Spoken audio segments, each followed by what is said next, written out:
Chapter 380, Leaving Longevity Valley. Jian Chen's figure continued to free fall down toward the ground. Now that he had lost his Saint force, a fall 100 meters up in the air would inflict fatal wounds if it didn't kill him outright. Unafraid of the threat of death, Jian Chen began to use his mind to control the wind elements in the world once more. In an experiment to regain control, he was finally able to break his fall just as he reached 50 meters above ground and thus avoiding danger. Letting out a deep breath as he shook off any lingering fear, he began to think. The power of flight seemed almost infinite, but it was not something to be played around with. If one's control wasn't flawless, then they would be risking their life. Xiaofan flew toward Jian Chen before smiling at him. "Youngster, are you fine?" "Yes, I'm fine." Jian Chen spoke with a slight amount of panic still in his heart. Xiaofan began to laugh. "Youngster, if you're not that proficient with the ability to fly, then it would be best to not fly so high. In the case that you begin to fall from 100 meters, or even 1,000 meters, even a Heaven Saint Master would not be able to escape with light injuries." Xiaofan began to impart his experiences with Jian Chen before explaining several tricks to Jian Chen. Then, he left to go back to the fields. After experiencing such an event, Jian Chen didn't dare fly too high and instead remained only 10 meters above the ground. For the next 3 days, Jian Chen spent the majority of his time practicing his ability to fly. It was fortunate that his ability to perceive was strong. It would normally take a person a month or two to be able to grasp the concept of being able to fly. In just a measly 3 days, he completely understood how to fly. Right now, Jian Chen's ability to fly was as strong as his ability to walk on solid ground. He had absolutely no difficulties at all, and if he were to be blown by a fierce gale 1,000 meters up in the air, he would feel nothing. He was as steady as a house without an iota of balance lost to the wind or even a risk of him plummeting to the ground. Even Xiaofan could only exclaim in astonishment at the sight of Jian Chen mastering the ability to fly in 3 days. Applauding, he remarked that when he became a Heaven Saint Master, he had squandered 2 months on learning to fly. Today, Jian Chen was eating a meal with the rest of the family. Although Xiaofan and Elder Xiao no longer needed to eat, they had become used to eating 3 meals a day and continued to live like regular people. At the table, Jian Chen looked at the family and spoke. "Little fatty, Aunt Xiao, Uncle Xiaofan, Elder Xiao, I plan to leave Longevity Valley for a few days and bring back several of my things." Upon hearing that Jian Chen was planning to head out to the outside world, an indescribable sheen could be seen in Fatty's eyes. After looking at his grandfather, the sheen disappeared. With an envious look, he spoke. "Jian Chen, come back soon. You promised to help me build a new house, don't forget." Laughing, Jian Chen said, "Don't worry, little fatty. I've already promised you that I will. Wait for me to bring back my things. I'll definitely help you build a new house." Jian Chen, Longevity Valley has at least 1,000 kilometers to travel to get to the outside world. Furthermore, the road is filled with dangerous magical beasts, you'd best be careful. The father, Xiaofan, said with concern. Taking a bite out of the steamed bun in his hands, he spoke with a slightly muffled voice. "Don't worry, Uncle Xiaofan. I'll definitely be careful." The grandfather hadn't spoken a word and continued to eat his morning meal in silence. After the meal and a goodbye, Jian Chen flew into the air and took off in the direction indicated by Xiaofan. It was the way to leave the valley. Jian Chen was flying 500 meters above the ground, only to feel the wind blow past his ears and under his legs. Right now, he was feeling a feeling he had never felt before, but he knew it made him happy. Flying through the air and running on the ground were 2 separate matters. Although he wasn't as fast as when he used the Heaven's Stolen Fortune and Illusionary Flash, he still traveled at a decent pace. His speed with the wind elements aiding him was slower than the 3rd elder of the Shi family, but he was barely expending any effort to move. With his strong mind, he could control a small amount of the wind to help him fly through the air without consuming much energy.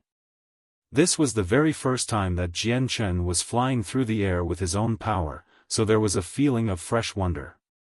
On the way, he continued to look all around him while appreciating the view. At that moment, a black cloud suddenly flew toward Jian Chen a small distance away. When Jian Chen saw the black cloud headed toward him, his eyes took on a sharp glare as he tried to see just what was coming at him. As it turns out, the black cloud was actually several hundred flying magical beasts. So I came across a flock of black-wing birds. Jian Chen had read about the black-wing birds within the library at Kargath Academy. These birds lived together in the mountains and had large bodies. A mature black-wing bird was the size of an adult human at the very least with a wingspan of 10 meters. These black-wing birds weren't Class 5 magical beasts, they were generally Class 3 or Class 4 at the most. Without decreasing his speed, Jian Chen flew toward the flock of black-wing birds. Just as he got within 10 kilometers, several trees from under the flock suddenly burst upward. In an explosion of splinters, the trees flew toward the flock like azure and violet shooting stars.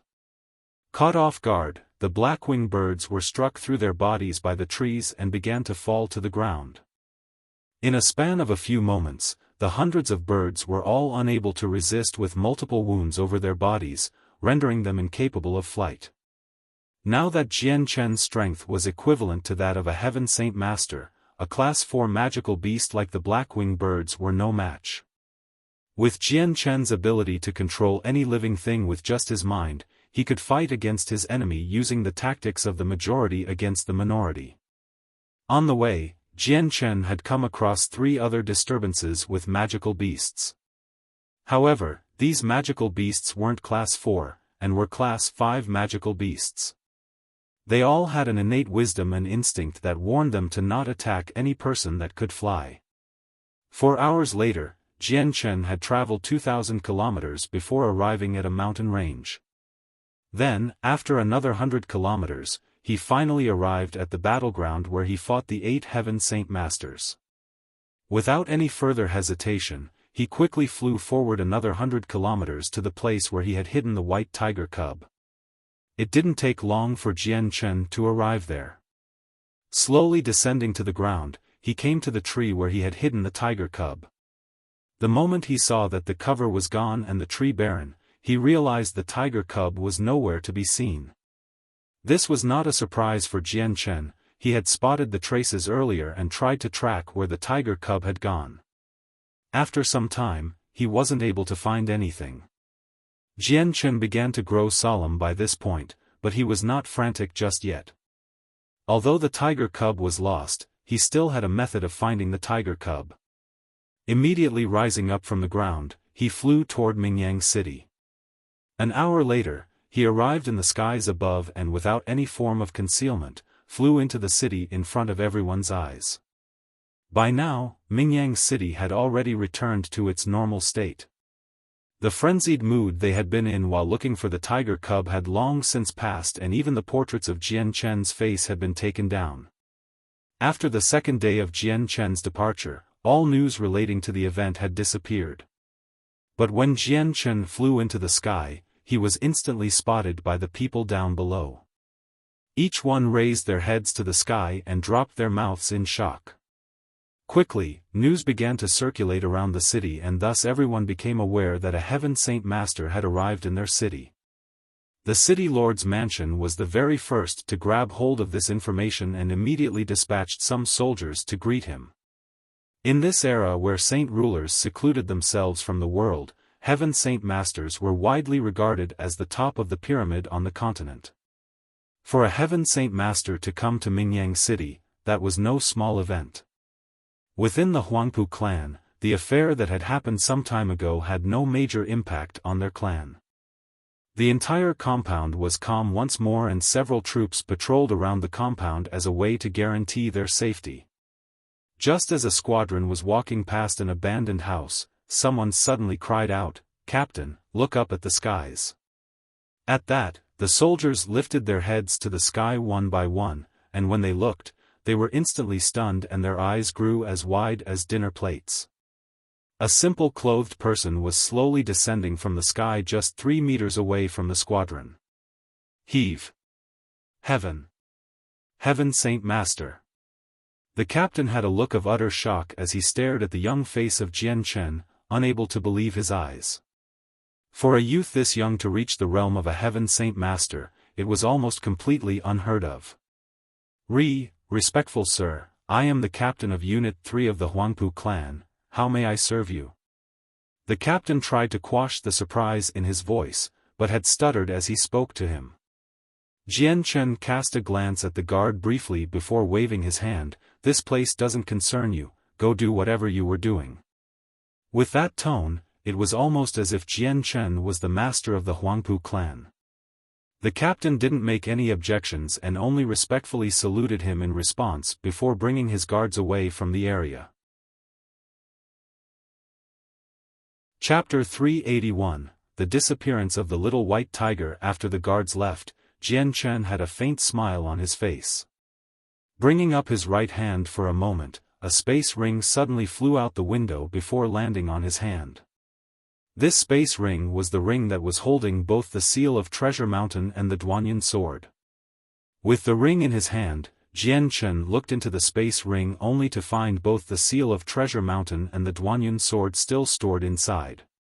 They had not been taken just yet. Jian Chen could barely hide his joy at this.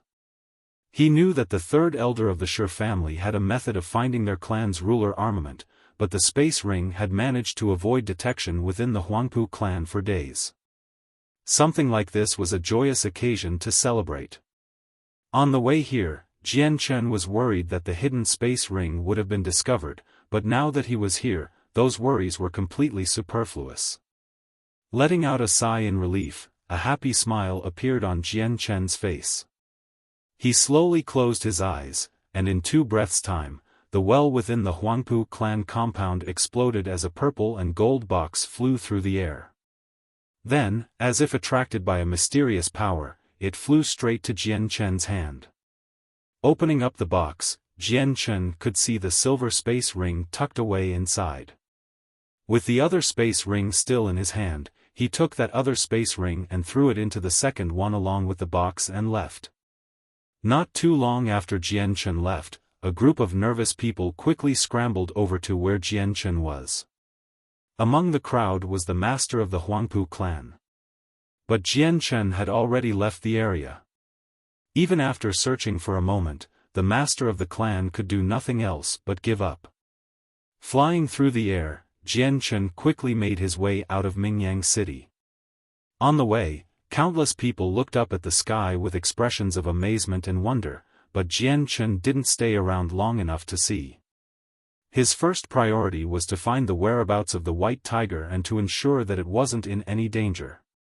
In midair, Jian Chen took out the white patches of fur given to him by Rum Guinness.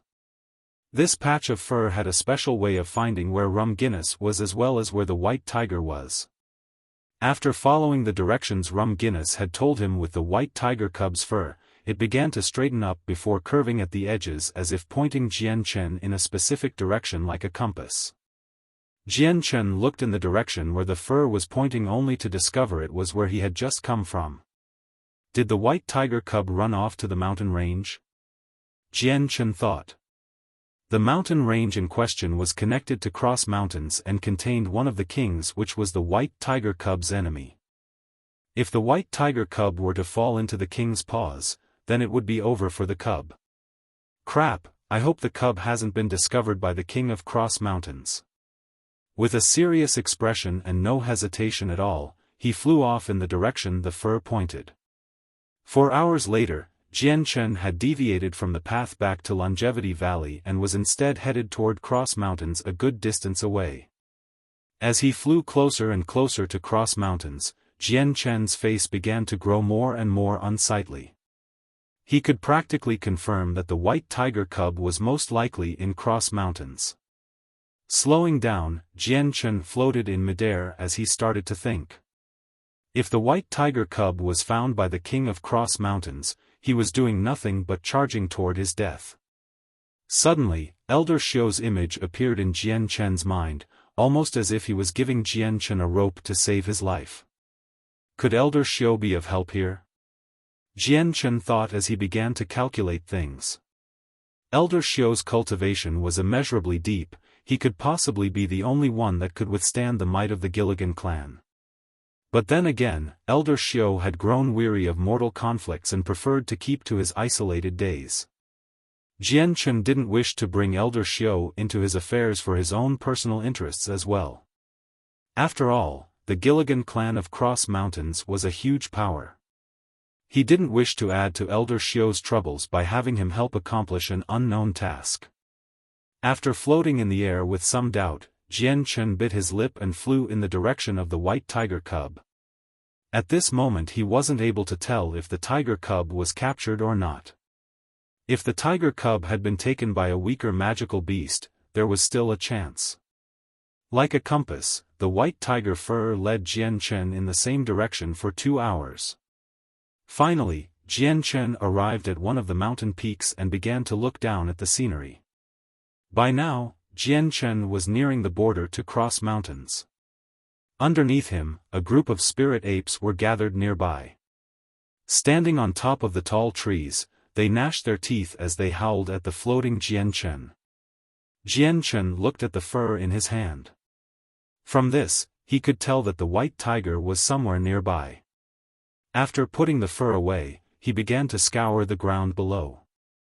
He confirmed that he was already deeply entrenched within a nest of spirit apes with an innumerable amount of them standing nearby with even more rushing to the area. Even more so, there was also the scent of several other Class 5 magical beasts. If he wasn't flying, then he would have been surrounded by the apes a long time ago. Suddenly, several golden figures could be seen flying through the air. There were 5, 3-meter-tall golden spirit apes that were surrounding Jian Chen. Each one of them had a ferocious glare that boded nothing well for Jian Chen. Jian Chen began to grow serious now. He had been underestimating the spirit apes before, but he hadn't thought that there would be a Class 6 spirit ape, let alone 5 of them. Now that there were 5 Class 6 spirit apes, Jian Chen didn't dare be careless anymore. With his mind, countless of tree leaves began to launch into the sky from the forest below.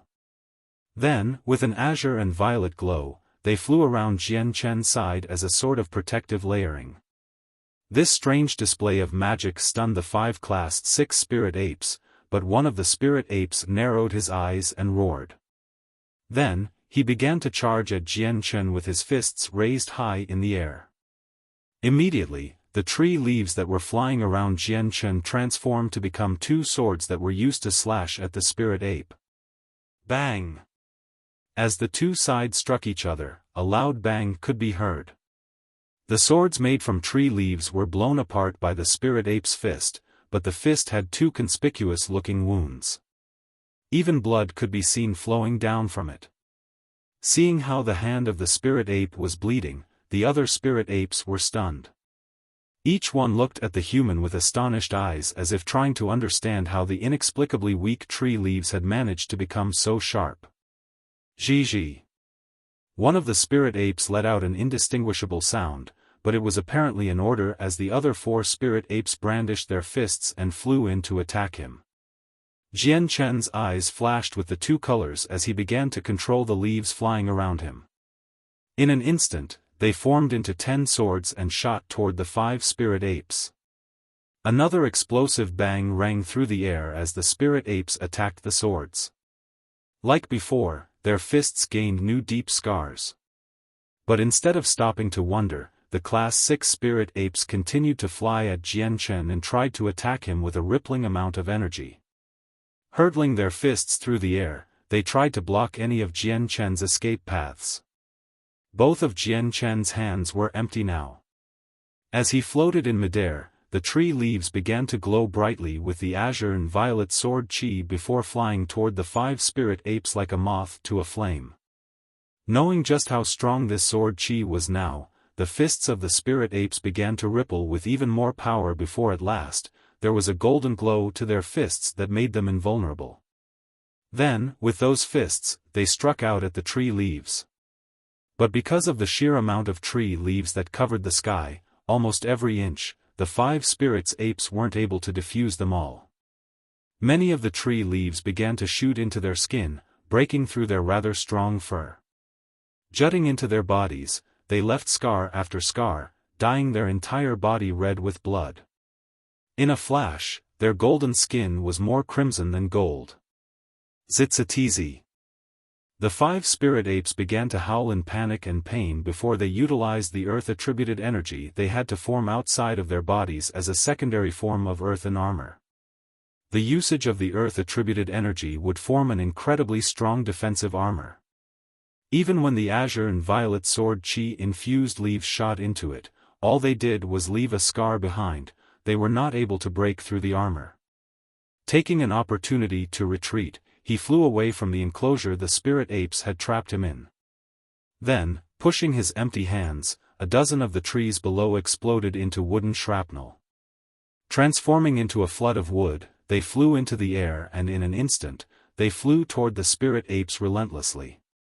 But with the armor, the spirit apes didn't even bother to take notice of the wood flood. Brandishing their fists, they chased Jian Chen with a reluctance to give up. Continuing to fly backward, Jian Chen watched as the wood flood he had created surrounded the apes. Covering the entire sky for them, the shrapnel began to shoot straight into the spirit apes mercilessly. Suffering from such an intensive attack, the armors of the spirit apes were riddled with holes and were smashed apart an instant later. Another surge of energy rippled from their body, but it was quickly battered down by Jian Chen's attack, forced to break apart once again. But disregarding this, the spirit apes continued to chase down Jian Chen. Jian Chen's eyes flashed brightly with color as he lifted his right hand up. A single blade of pure sword chi began to form as Jian Chen began to use the origin energy for the sword spirits. While his normal attacks were able to injure the class 6 magical beasts, they were unable to land a killing blow. If he wanted to heavily injure the class 6 magical beasts, he would need to use the sword spirits. Chapter 382, Summoning of the Ape King. Wielding the origin energy of the azure and violet sword spirits, even the class 6 spirit apes were able to feel Jian Chen's might. Instead of running away, they continued to inch closer toward him with equally serious expressions. With their fists flying through the air, the space around them began to distort from the energy. By now, both of Jian Chen's eyes were completely lit with 2 different colors. The left eye was violet and the other azure. A sight like this was especially frightening and made him seem like a demon in disguise. The origin energy was like a beam of light in Jian Chen's hand that continued to expel a sharp amount of sword chi into the sky around it. In moments, it was almost as if the entire area was fully consumed by it. Following an azure and violet swish of light, the origin energy from the sword spirits painted the entire area a splendid light as it stabbed at the spirit apes. Kacha. 5 separate cracks could be heard as the energy surrounding the 5 spirit apes' fists all shattered. Following a cleaving light from the sword spirits, a wound could be seen on each of the fists. The cut was so severe that it went straight past the bone and felt as if it had nearly cut their hand in 2. Jiji. The intense pain caused each of the apes to shriek before gnashing their teeth together as they looked at their nearly bisected hands. Instead of being afraid, however, their innate berserk nature began to swell out of them, causing the fierce glint in their eyes to multiply as they glared dangerously at Jian Chen. Zitzit is Heezy. One of the spirit apes began to cry out loud in the language known only to spirit apes as a way to communicate. After hearing the first spirit ape, the other 4 apes looked as if they were hesitating. However, they gnawed at their teeth and surrounded the first ape. With their swaying bodies, energy began to pour out before shooting straight to the first ape. Jian Chen continued to watch this strange sight with a confused look. The 5 spirit apes had some sort of strange technique where 4 spirit apes could convene their energy to the one in the middle. If this went on, then the spirit ape standing in the middle would have the strength of 5 class 6 spirit apes. With such a strong concentration of power like that, just how strong would the middle on become? A flash of murderous intent could be seen in Jian Chen's mind. There was no way he could allow for the spirit apes to continue with this activity. In the case that whatever they were doing was finished, he would be up against an extremely terrifying opponent that would definitely prove troublesome. Just as Jian Chen was about to attack the spirit apes to prevent anything from happening, an elderly voice suddenly called out from nowhere. "Halt, just what sort of reception is this to a guest? Wise spirit, abundant spirit, golden spirit, kind spirit, clean spirit, hurry up and receive the guest properly, do not idle about." This elderly voice contained awe-inspiring power in his voice. At the same time, it was impossible for Jian Chen to pinpoint where this voice was coming from. Although the sudden voice had thrown off Jian Chen's plan to attack the spirit apes, Jian Chen was still looking around him seriously. It was finally after seeing nothing unusual that he began to use his omnipresence to look around the area. But when Jian Chen's omnipresence reached one of the mountain peaks, a transparent barrier blocked its path, rendering him unable to sense what was past it. Jian Chen blanched as the thought of retreating came into his mind. In order to be able to put up a barrier like this, one would need to be able to comprehend the profound mysteries of the world, meaning a saint ruler or higher. For this unknown entity to be able to put up a barrier and make his voice unable to be pinpointed, this entity would most likely have to be no weaker than a saint ruler. Although the origin energy from the sword spirits was strong enough to deal with Class 6 magical beasts or heaven saint masters, it was completely useless against a saint ruler. When the elderly voice had rang out, the 5 spirit apes had stopped their movements. However, they continued to glare at Jian Chen angrily as if he was their most hated enemy. There was a conflicted look on Jian Chen's face. He didn't know whether or not he should stay or run, but if a saint ruler had really wanted to be his opponent, running would be useless. The only comforting thought was that there was no hostility in the elder's voice, so Jian Chen could let out a sigh of relief. Wise spirit, abundant spirit, golden spirit, kind spirit, clean spirit, hurry up and receive the guest, do not idle about. The elderly voice could be heard once more without any more hints on where it was coming from. Zhi. The 5 spirit apes responded to the call with a respectful bow toward one of the mountain peaks. Then, with a mutual glance to each other, they beckoned Jian Chen unwillingly. Jian Chen didn't say a word and instead gave a small smile before flying toward the highest mountain peak with the bloody spirit apes following from behind. Each were still biting their teeth as if they hadn't forgotten about their animosity with Jian Chen. Not too long later, Jian Chen arrived at the tallest mountain peak.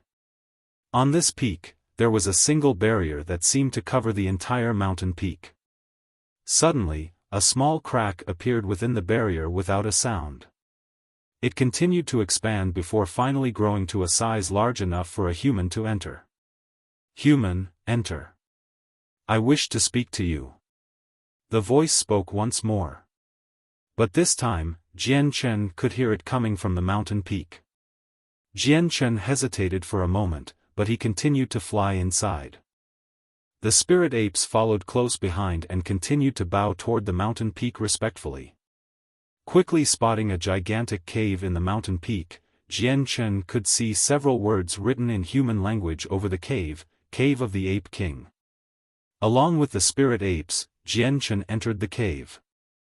The cave of the Ape King was well lit, so not a single area of the cave was left untouched. The passageway through the cave was so extensive that Jian Chen had walked for 100 meters through the wide areas before finally coming to the belly of the mountain. There were plenty of curious plants that had sweet fragrances. These fragrances had a miraculous effect that made anyone feel happy as well as removing any feelings of anger. Aside from the strange plants in the cave, there was a simple arrangement of furniture. Only a jade table and bed could be seen. From the luster of both, it wasn't hard to see that both items were very expensive. On the jade bed, a grizzly-haired elderly man sat cross-legged with plenty of wrinkles on his face so that it was hard to distinguish his facial characteristics. By his side, there was a single white, winged tiger cub sleeping peacefully. Compared to the white tiger days ago, the white tiger cub was much larger than before and now measured nearly a meter long. Upon seeing the white tiger cub, Jian Chen had a look of utter surprise on his face.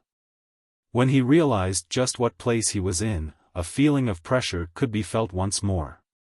The 5 spirit apes quickly came to the elderly man's side and knelt down respectfully before speaking in gibberish that Jian Chen assumed to be monkey speak. The cross-legged elder looked at the 5 spirit apes with a calm eye. "You were all too unruly. The human in front of us is a guest, just how could you receive him in such a way? Hurry up and apologize." Zitsatizi. The spirit apes immediately cried out in dissatisfaction as if trying to justify themselves. "Not all humans are our enemies. This one in front of us is a guest of the spirit apes. Hurry up and apologize." The elder stressed with a tone of finality.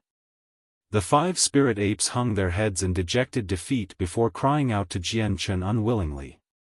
At the same time, they bowed their bodies as form of apology to him. Right now, Jian Chen could only tell that the man had no hostility aimed toward himself. With a smile, he cupped his hands together. "This was a misunderstanding from my own carelessness. If it were not for my recklessness, this would not have happened. Allow me to apologize as well. You 5 may go." The elder spoke to the spirit apes. The 5 spirit apes bowed toward the elder once more before shooting a quick indignant glares at Jian Chen as they left the cave. As soon as the spirit apes left, the elder stood up from the bed and sat down at the table side instead. "Human, come sit." "I give my thanks, Ape King." Jian Chen cupped his hands before sitting opposite of him. With a deep look, the elder began to size up Jian Chen for a moment before sighing in admiration. "It is no wonder Rum Guinness holds you in high praise. You stand out from the rest, even with your blood-stained hands. You hold a righteous spirit. For Rum Guinness to entrust her child to you, that is a sensible choice." Jian Chen's heart skipped a beat. "Senior, do you know Rum Guinness?" The elder smiled. "You may call me Ape King. The appellations you humans use is something I am not accustomed to." The elder grew grieved after that, however. With a long sigh, he spoke. "Rum Guinness, her husband, and I were all elders of the Gilligan clan for over 1,000 years. We grew as close as family, and when they came across trouble, I knew it was in regards to their child." Chapter 383, 100 Grass Wine. After hearing what the Ape King said, Jian Chen couldn't help but feel shocked. He hadn't thought that the Ape King would have been an elder for the Gilligan clan. But after hearing that he and Rum Guinness were good friends, he felt at ease with himself. At the very least, he knew that the Ape King wouldn't report the white tiger cub's whereabouts to the king of the Gilligan clan. For the currently pitiful white tiger cub, this was a good sign. The Ape King continued to speak. "Since Rum Guinness entrusted her child to you, I can presume that she has told you about the child being a heavenly tiger god as well as the associated dangers with it." Jian Chen nodded his head without speaking a word. "Human, for you to come into Cross Mountains despite the dangers, I can admire your valor. Rum Guinness did not find the wrong person to trust." The Ape King spoke with appreciation. "Senior Ape King flatters this one too much. This one was luckily prepared for this situation, that's all." Jian Chen tried to sound as modest as possible. The Ape King knew that Jian Chen was trying to sound polite, and so he smiled. "Human, you are a strong one with a strange power. I have never seen another human like you. Rum Guinness' child will not befall any danger by traveling with you. You must bear in mind to never divulge the fact that the child is a heavenly tiger god, otherwise, it will be very problematic for you. You needn't worry about the child's wings. There are many magical beasts under the heavens, many of them have wings. Aside from Class 7 magical beasts, other beasts will not know that this child has the special blood of a heavenly tiger god running through its veins. So hiding this fact from the human world would also be a wise choice to make. Most importantly, you must never allow a Class 7 magical beast to know about it. Senior Ape King, could the tiger cub not stay with you? With how vast the Cross Mountains are, the king of the Gilligan clan would surely not be able to find the cub here. With your strength, this would be no major task. Jian Chen asked. Right now he was still in danger from the Shi and Jie clan. Both families held a great deal of strength and could be considered one of the top families on the continent. The tiger cub would not be safe at his side, and Jian Chen only wished for the tiger cub to grow up strong without any sufferings. It had suffered enough already. The Ape King shook his head instantly before speaking with a decisive tone, definitely not. You do not understand the situation Cross Mountains are in with the Gilligan clan. Although the territory of the spirit apes is at the border of Cross Mountains, which is some distance away from the Gilligan clan, it isn't safe for the heavenly tiger god to stay within this place for too long. Even our spirit apes clan would be burnt to the ground if news were to spread. Jian Chen grew deathly serious as he began to think, is that right? Then the only option is for me to take the tiger cub away. The child would be safest traveling the human world by your side. While the Gilligan clan is admittedly strong, even the elders would not dare step into the human territory without permission. Letting the heavenly tiger god stay in the human world would at the very least avoid persecution from the Gilligan clan. A Class 7 magical beast can transform into a human form. If the king of the Gilligan clan were to transform into a human and infiltrate our world, then wouldn't he be undetectable? Jian Chen asked with worry. The Ape King laughed and replied, you needn't worry. We have an agreement with the strong ones of the human world. Unless there is approval from both sides, neither Saint Ruler can enter the other side or they risk being punished by two separate punishments. Ah, so there was something like that? I am relieved. Jian Chen's brows furrowed, this was an interesting piece of information. The Ape King continued to smile brightly, human, you have not told me your name yet. Senior Ape King, I am called Jian Chen. Jian Chen cupped his hands together respectfully. Jian Chen. The Ape King tested the name out as if he was trying to commit the name to memory before slowly extending his right hand. From a space ring, he took out 2 jade bottles and a carefully engraved wine bottle. Jian Chen, this is the specialty of us spirit apes, the 100-grass wine. Using the treasures in the Cross Mountains, I was able to ferment it for over 1,000 years and I am loath to drink even a single sip. Since you are Rum Guinness friend and not an outsider, I'll permit you to sample the wine created by us spirit apes. With that, the Ape King twisted the lid off and poured out a green liquid from within. Immediately, a sweet-smelling fragrance permeated the entire cave so that both Jian Chen and the Ape King could smell it. The Ape King extended a cup of the 100-grass wine toward Jian Chen. This is a priceless treasure that cannot be bought anywhere and contains a majestic amount of qi. It isn't some minor drink with minor effects, its best use is for helping a person think concisely. Help think concisely. Jian Chen immediately grew happy. To be able to have such an effect like this was something he desperately wanted to help impact his strength for the better. The Ape King was seemingly pleased with Jian Chen's thunderstruck expression. Is it not shocking? The most common 100-grass wine would usually only be able to help a person increase their saint force, meaning anyone under the Heaven Saint Master realm for you humans would be able to use it. But the 100-grass wine in my possession is a once-in-a-thousand-year item. It is far different than what a normal 100-grass wine is like. Even if a saint ruler from the human world were to take a sip, they would feel the benefit straight away. Without hesitation, Jian Chen gave a hasty thanks before hurriedly drinking down the wine. Jian Chen could only feel a rising sensation make its way through his body. The very instant the wine reached his stomach, it transformed into vital energy.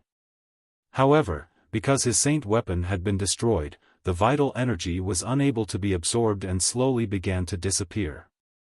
At the same time, an azure glow of light began to rise from Jian Chen's dantian before entering his forehead and then ultimately blending with Jian Chen's thoughts. A beautiful sensation occurred in Jian Chen's mind as he felt his spirit become unbelievably comfortable. There was a pleasure that could be felt almost as if he had transcended on becoming an immortal, causing him to cry out in joy. Jian Chen slowly closed his eyes and allowed his spirit to enjoy the pleasantness.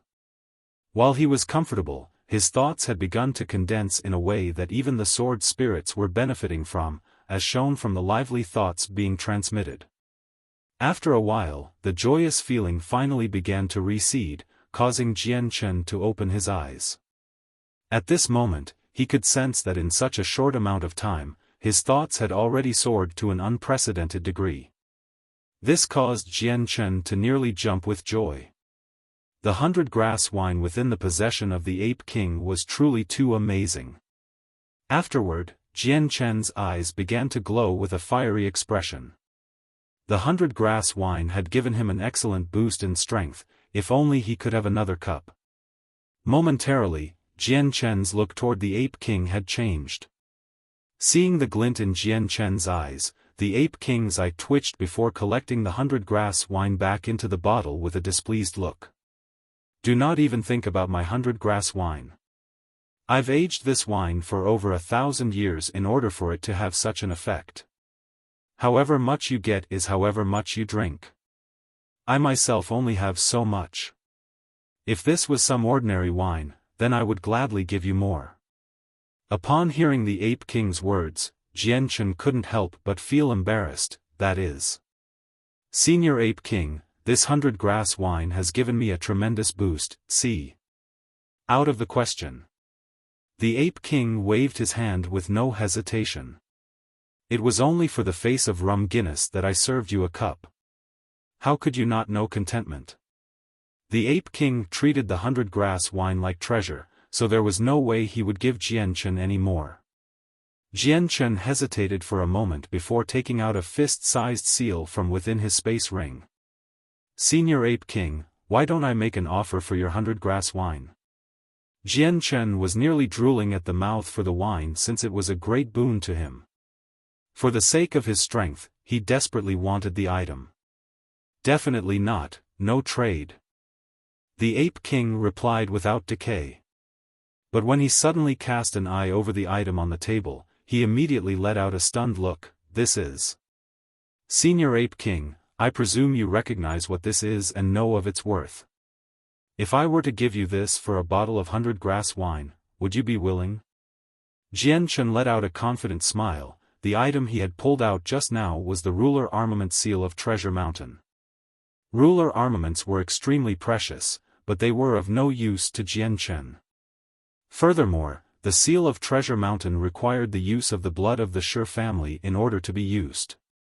In his hands, it was useless and could be tracked down by the Shi family. An item like this was a time bomb to Jian Chen and could reveal Jian Chen's position at any given time.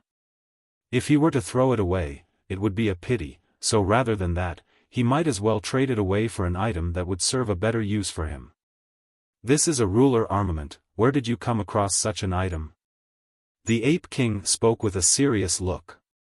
I took it. Jian Chen spoke honestly. The Ape King's eyes blinked twice as he looked at Jian Chen in utter disbelief. Then, with a deep breath, he spoke gravely, families who are in possession of ruler armaments are not easy to deal with. Jian Chen, you may have invited trouble upon your head. Chapter 384, Leaving the cave of the Ape King. Jian Chen declined to respond to the Ape King's warning and instead replied with a smile, I know. The Ape King stared deeply at Jian Chen with a serious gaze before saying, any family with a ruler armament is a family with power. A person traveling alone with the heavenly tiger god will surely come across many unforeseen events.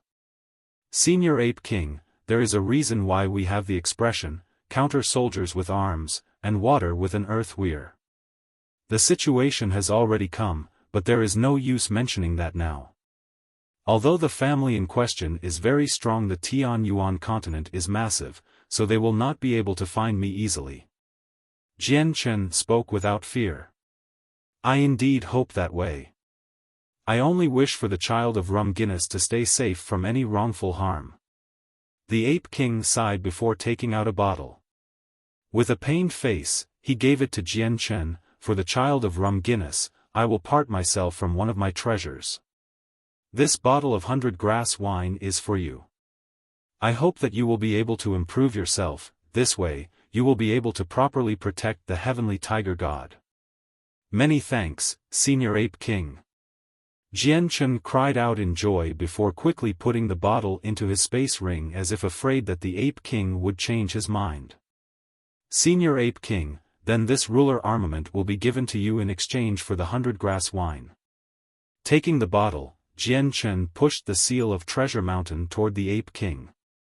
The Ape King cast an eye at the item for a moment before speaking, the ruler armaments of you humans serve no use for me. Take it with you. If you come across a method to use it, then the ruler armament will be of use to you. Hearing that, Jian Chen hesitated for a moment before taking the seal of Treasure Mountain back. The growth of a heavenly tiger god is excruciatingly slow, they must consume a large amount of heavenly resources in order to grow. Since I have spent many years collecting every type of said resource and Rum Guinness is my dear friend, I shall bequeath them to her child for the sake of growing faster. Waving his hand, several heavenly resources began to fill the table. 1,000-year ginseng, spirit mushrooms, knotweed, dragon's tongue grass, core plant, 100-year-old spirit root and so on. All sorts of ingredients that Jian Chen had never seen before appeared on the table. These items were all being given to the tiger cub, so Jian Chen did not decline any of them. With a word of thanks, Jian Chen began to collect the heavenly resources. The Ape King spoke once more, stay for a while. I will be feeding the resources to the heavenly tiger god in the meantime. The child is in a sleep to digest them right now. We shall see if there are any changes later. When the child wakes, you may take him and leave. After that, the Ape King ignored Jian Chen and sat back on his bed. Closing his eyes, he descended into a calm meditative sleep. The belly of the cave had become deathly quiet. In his boredom, Jian Chen walked around the cave observing the strange plants being cultivated. After waiting for 6 hours, the tiger cub finally awoke. Both of its bright eyes began to flicker open and immediately took notice of Jian Chen who was standing not too far away. Upon seeing Jian Chen, the white tiger cub was stunned. Afterward, it began to cry out happily before leaping from the bed toward Jian Chen. Hearing the tiger cub's cry, Jian Chen's face lit up in happiness before turning around just in time to see a white streak of light shooting toward his chest. Catching the cub in both hands, the tiger cub knocked against Jian Chen's torso with enough force that Jian Chen had to take several steps back. The white tiger cub was exceedingly happy and continued to purr into Jian Chen's chest as it rubbed its head against Jian Chen's chin. Its tongue licked at Jian Chen without stop in a clear indication of its joy. After the events of the past few days, the white tiger had begun to dote upon Jian Chen a lot more. Jian Chen smiled as he looked at the tiger cub. He could clearly tell that the tiger cub had grown heavier and even bigger since the last time he saw it. All 4 of the paws of the cub had already grown to be incredibly sharp, and even its fangs were terrifying to look at. Jian Chen, take the heavenly tiger god and leave this place. The child cannot stay here for too long. The Ape King's voice could be heard. Opening his eyes, he smiled in the direction of the white tiger with an affectionate expression. Yes, Senior Ape King, this one will be leaving then, farewell. Jian Chen spoke to the Ape King before leading the tiger cub away. The white tiger cub seemed to have realized that they were leaving and swung both of its reluctant eyes toward the Ape King before waving a paw at him in farewell. Leaving the cave, the outside world was already quite dark with the bright moon shining down on the ground below. The night was extraordinarily beautiful with moonlight shining everywhere. Even an unruly child would be stunned by the beauty and would be fascinated by the shine. The Ape King had given no farewell. Jian Chen carried the tiger cub on his chest and began to fly into the sky. Leaving the mountain peak, he came across the barrier and slipped past it without a sound. After leaving the barrier, Jian Chen refused to stick around any longer and flew toward Longevity Valley. The tiger cub was extremely curious on how they were flying and clutched at Jian Chen's arms tightly. Its eyes shined brightly with pure curiosity as it twisted and turned its head around. Staying snugly within Jian Chen's arms, it continued to enjoy the view with an adorable expression on its face. By the time Jian Chen returned to Longevity Valley, it was already nearly daytime. By then, the village was already bustling about. Jian Chen didn't return to the village just yet and instead descended within the valley and walked the rest of the way with the tiger cub by his side. "Hey, Jian Chen, you're finally back. Did you bring me anything good to eat?" Little Fatty walked to meet him from some distance away. The moment he saw the tiger by Jian Chen's side, he cried out with an astonished look, "Jian Chen, where did you find this magical beast? It has wings, so does that mean it'll be able to fly when it grows up?" Jian Chen nodded his head. "This magical beast was found by me in the forest. What do you think, is it cute?" Jian Chen remembered the Ape King's words and said nothing to divulge the tiger cub's identity. Jian Chen and Little Fatty continued to laugh and banter with each other as they returned to the village. On the way, several villagers called out to Jian Chen in greeting. Jian Chen's ability to fly was already known by everyone. He was able to become a Heaven Saint Master at such a young age and thus had earned the respect of the entire village. When Jian Chen returned to the house, Elder Xiao and Xiaomi both came in with their hose perched on their shoulders at the same time. "Ah, Jian Chen, what's that you brought with you?" Xiaomi glanced at the white tiger cub with a strange look.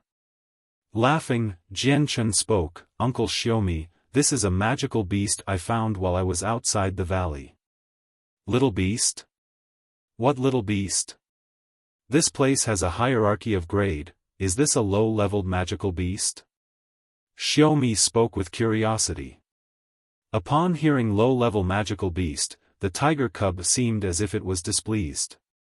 Holding its head up high from Jian Chen's embrace, the tiger cub revealed the sharp fangs it had as it gave off a king-like aura towards Xiaomi. The reaction of the tiger cub caused Xiaomi to look surprised. Sizing up the cub, he looked at the wings on its back with a startled look before turning back to his father. "Father, you are the knowledgeable one here, have you ever seen such a magical beast? This one doesn't seem to be a low-level beast." Elder Xiao remained silent as he stared deeply at the tiger cub. In the end, when he looked at the wings on the tiger's back, his eyebrows furrowed together as he revealed a ponderous expression. Jian Chen had a faint smile on his face as he looked at Elder Xiao. He wasn't worried if the identity of the tiger cub was known to Elder Xiao since only a Class 7 magical beast would know of the true identity that ran through the cub's veins. No humans would know of the true identity since a heavenly tiger god was not seen since the ancient past. Even if Jian Chen mentioned its name, very few people would know about it. That was because it had been far too long. The last time it had been seen was during the time of Mo Tianyun. Seeing how Elder Xiao had been silent for a long time, Xiaomi asked once more with shock, "Father, could it be that even you don't know the tiger's history?" Ignoring Xiaomi, the elder continued to look at the tiger's wings with narrowed eyes. In that moment, his body began to shake as if he had suddenly thought about something unbelievable and was overwhelmed with shock because of it. Seeing the elder's reaction, Jian Chen's heart skipped a beat. Don't tell me he figured it out. Chapter 385, Pressure. Elder Xiao had a shocked expression as his eyes stared at the tiger in Jian Chen's hands. A look of utter disbelief could be seen. "Father, what's wrong?" Xiaomi was speechless at the sudden change in the elder's expression. This was the very first time he had ever seen his father in such a state. Elder Xiao continued to ignore Xiaomi as his eyes became more and more frosty. Carefully analyzing the tiger cub in Jian Chen's hands even more, his eyes seemed as if they could clearly see every single detail on the tiger. Emperor, with the elder's stare being a tad bit frightening and the cub still quite young, it had begun to feel intimidated by the elder. The cub's petite body tried to burrow deeper into Jian Chen's arms as if trying to hide from the elder like it was scared. "Elder Xiao, what are you doing?" Jian Chen was beginning to grow nervous. He didn't know just what to think from the elder's actions. Had he really seen through the tiger's identity? The Ape King had told him before that a human shouldn't know of the true identity of a heavenly tiger god. Elder Xiao let out a long breath of air as the cold glint in his eyes began to recede. In a flash he had reverted back to his original expression with just a small complicated look as he turned to Jian Chen. "Jian Chen, talk to me honestly. This magical beast you found, was it really found in the forest? Elder Xiao, could it be you know of this tiger's background?"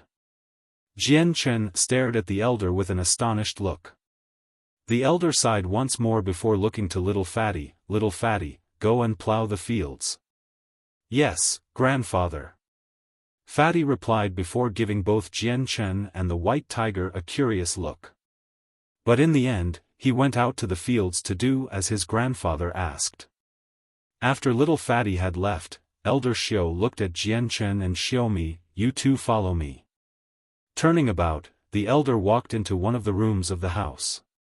Xiaomi could feel that the situation had grown serious and cast a deep glance toward the tiger cub before following his father into one of the rooms nervously. Jian Chen stroked the head of the cub gently before following after the elder. This was the personal room of Elder Xiao. It was only 10 square meters, and the furniture was arranged in a simplistic manner. There was only a bed and wardrobe in the room and a small pile of objects in a corner. Aside from this, there was nothing else. The moment Jian Chen entered the room, a faint but transparent barrier enshrouded the entire room. Upon seeing the sudden activation of the barrier, Xiaomi had a startled look. "Father, what is the meaning of this? What has made you so cautious to create a barrier?" Jian Chen's face grew deathly serious as well as he stepped forward. No matter if he could believe it or not, one thing was certain: Elder Xiao had definitely figured out the matter behind the heavenly tiger god. Elder Xiao ignored Xiaomi once more and stared deeply at Jian Chen. "Jian Chen, speak the truth. Where did you come across this cub?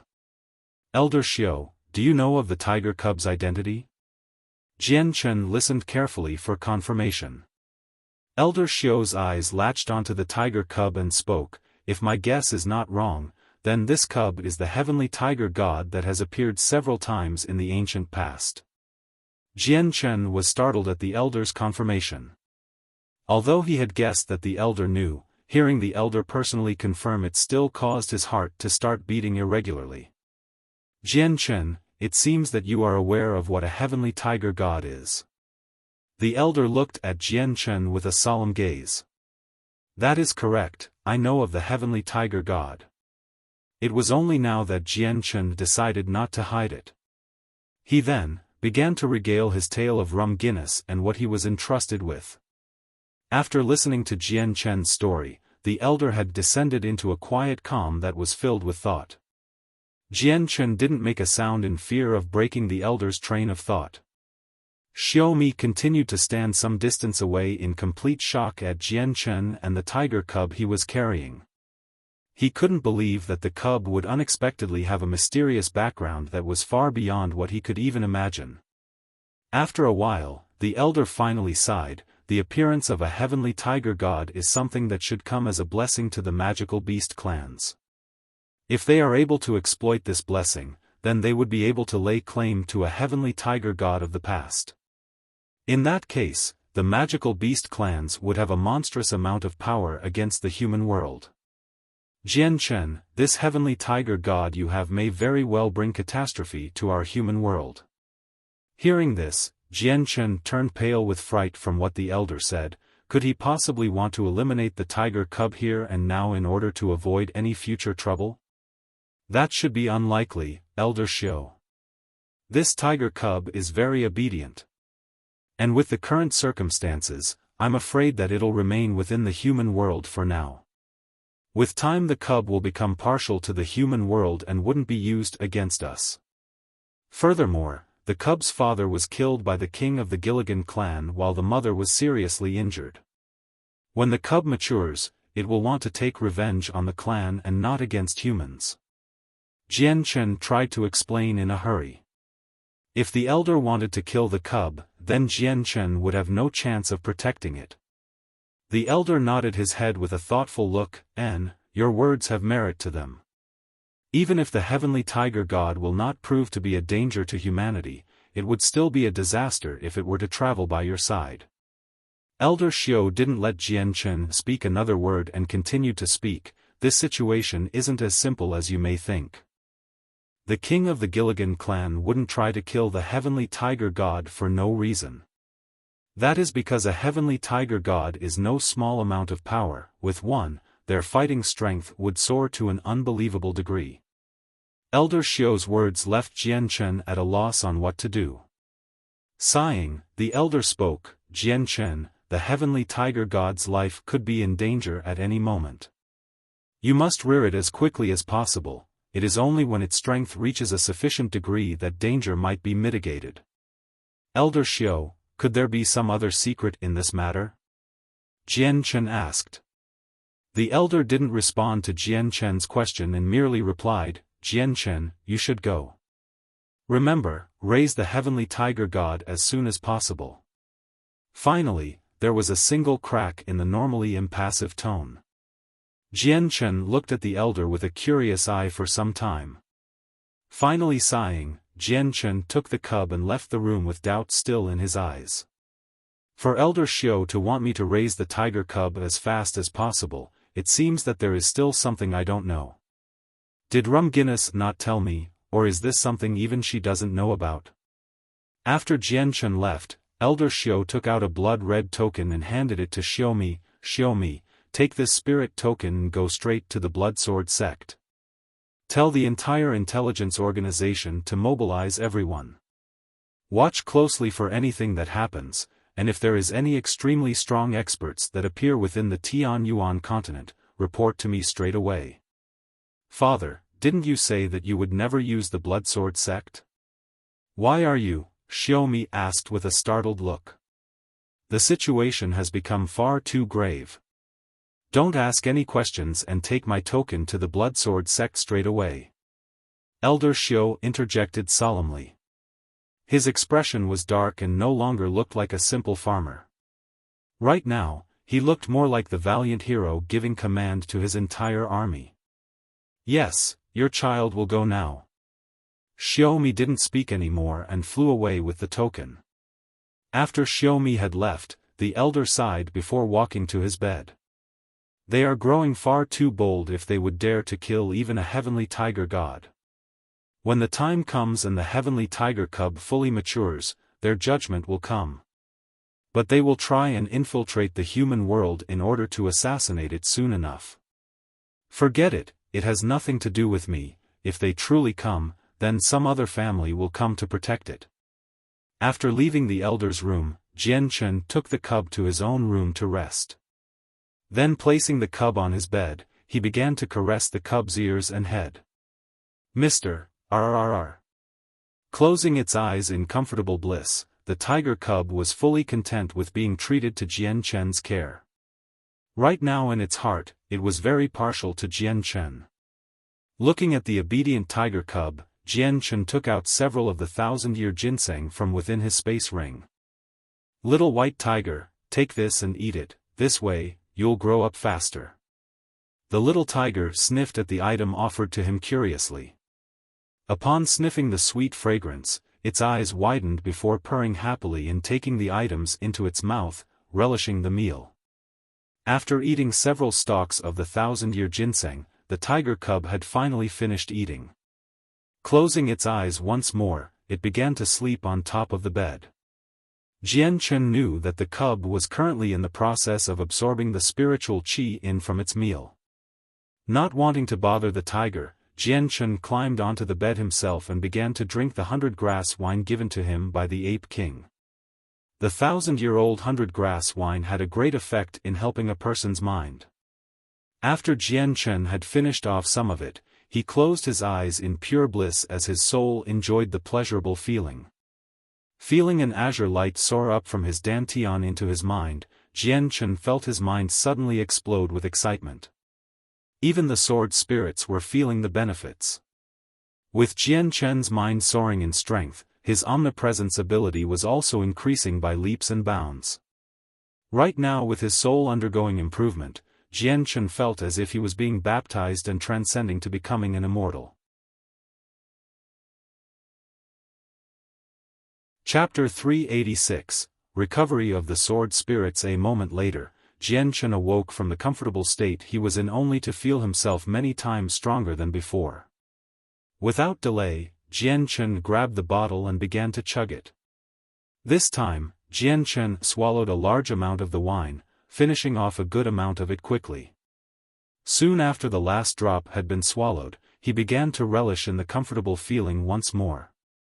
2 hours later, Jian Chen had finally absorbed the rest of the wine.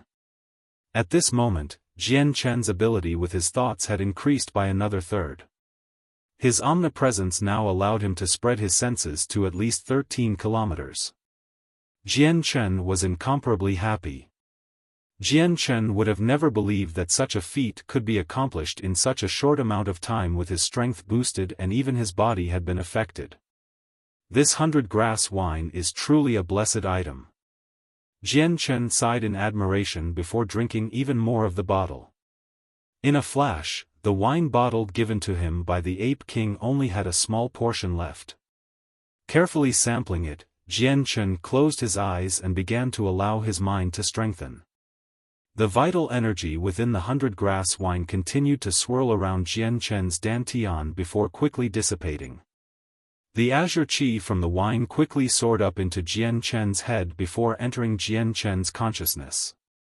Within his consciousness, the sword spirits that were revolving around the multicolored stone pulsated with happiness as the light coming from them began to flicker. When the azure qi ascended into Jian Chen's consciousness, the spirit that Jian Chen shared with the sword spirits benefited greatly.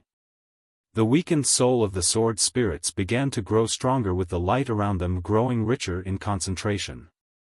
After an unknown amount of time, the 100-grass wine had been completely absorbed by Jian Chen and his spirit felt complete bliss radiating through it. Suddenly, Jian Chen felt a tremendous change that he had never felt before.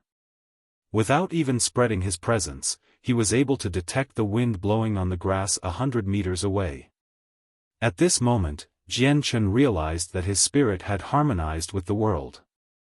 Without even needing to plan carefully, he had already entered a state of harmony with the world. He was able to clearly sense everything within 100 meters, almost like he could control everything. It was as if this area was his domain. Spreading out his omnipresence, Jian Chen's senses had instantly covered the valley. All of the villagers currently working out in the fields could be seen like a painting within Jian Chen's mind. Despite the actual distance between them, Jian Chen could see their every movements down to the finest detail. All of the villagers had been taught how to cultivate by Xiaomi, so they had all been able to cultivate to a certain degree. Although the strongest ones weren't even a great saint master, the good majority of them were saints or just great saints. Some didn't care at all about cultivating and thus hadn't even condensed their saint force to form a saint weapon yet. Following that, Jian Chen spread his presence out to the farming elder Xiao. Immediately, he could feel that elder Xiao was not a person, but rather the entire world fused into a person. Even as he brandished the hoe over and over again, all he could sense in elder Xiao was the immeasurable amount of profound mysteries of the world. Jian Chen's omnipresence continued to spread until it reached 15 kilometers before he had finally hit his limit. After drinking the 100-grass wine, Jian Chen's mind had improved by leaps and bounds. To him, this was certainly something to celebrate over. Master, Master, suddenly deep within Jian Chen's mind, he could hear a faint voice. Soon after, he felt just where the voice was coming from and was instantly shocked. "Master, I can finally communicate with you." It was just then that Jian Chen could heard the inexplicable joy in the voice. You're the azure and violet sword spirits?" Jian Chen spoke with a bit of a stammer. "Master, I am Ziying, you may call me Xiao Zi," spoke the Ziying sword spirit. Its voice sounded rather masculine and youthful. "Master, I am Qingxua, you may call me Xiao Qing." Suddenly, another soft voice could be heard. This one was as pleasant-sounding as a skylark. Jian Chen couldn't help but submerge himself into his consciousness. At that moment, within the chaotic space of his mind, the multicolored stone could no longer be seen floating around. In its place were two strange people. Both were around the age of 2, while one was a handsome male, the other was a beautiful female that complemented the male perfectly. The male had violet hair that seemed to droop all the way down to his chest. He wore a classic violet chongpao and had eyes that glowed with a curious violet shade. The female wore an azure cheongsam that suited her long azure hair quite nicely. Her appearance was unrivaled and her azure eyes would cause any male to choke up. Jian Chen's chest began to heave and his tongue started to stop working as he looked at the golden couple. It was finally with a stammer that he spoke. You two, are you two the sword spirits?" "Yes, master. I am Ziying, she is Qingxua." The violet-robed man spoke with a smile. Jian Chen was speechless. He knew about the situation regarding the sword spirits, but he still found it hard to believe that the sword spirits would unexpectedly gain a human form within his consciousness. After a moment, Jian Chen sucked in his breath and attempted to calm himself once more. Staring at the sword spirits, he spoke, "I didn't think that we would met in such a manner. Has your energy been fully recovered?" Ziying went silent for a moment before shaking his head. "Master, we are still very weak. It is only because of the 100 grass wine that we were able to recover enough strength to take on physical forms and talk. Call me Jian Chen, not master. I am no master to you, we can just be fellow friends." Jian Chen grimaced at the word master. "Master, when we entered your body, we submitted to you. You are the master of Ziying and Qingxua." Qingxua spoke with a pleasant sound. Qingxua's words had caused Jian Chen to think back to when he had originally died. It was after that moment that he was born in such an unfamiliar world. "That's right, I can still remember when I died. Was it because of you two that I was reincarnated into this world?" Hearing this, Qingxua and Ziying both looked at each other in silence before Ziying opened his mouth. "Master, at that time it was indeed Qingxua and I that brought you to this planet. In the previous planet, you had suffered a tremendous wound and the qi of the world began to escape your body. If that continued, then you wouldn't have been able to make any improvements. At the very most, you would never reach the strength of a heaven saint master of this world. Because of that, Qingxua and I took you from that planet, but when we entered the crack in space, the both of us suffered tremendous damages.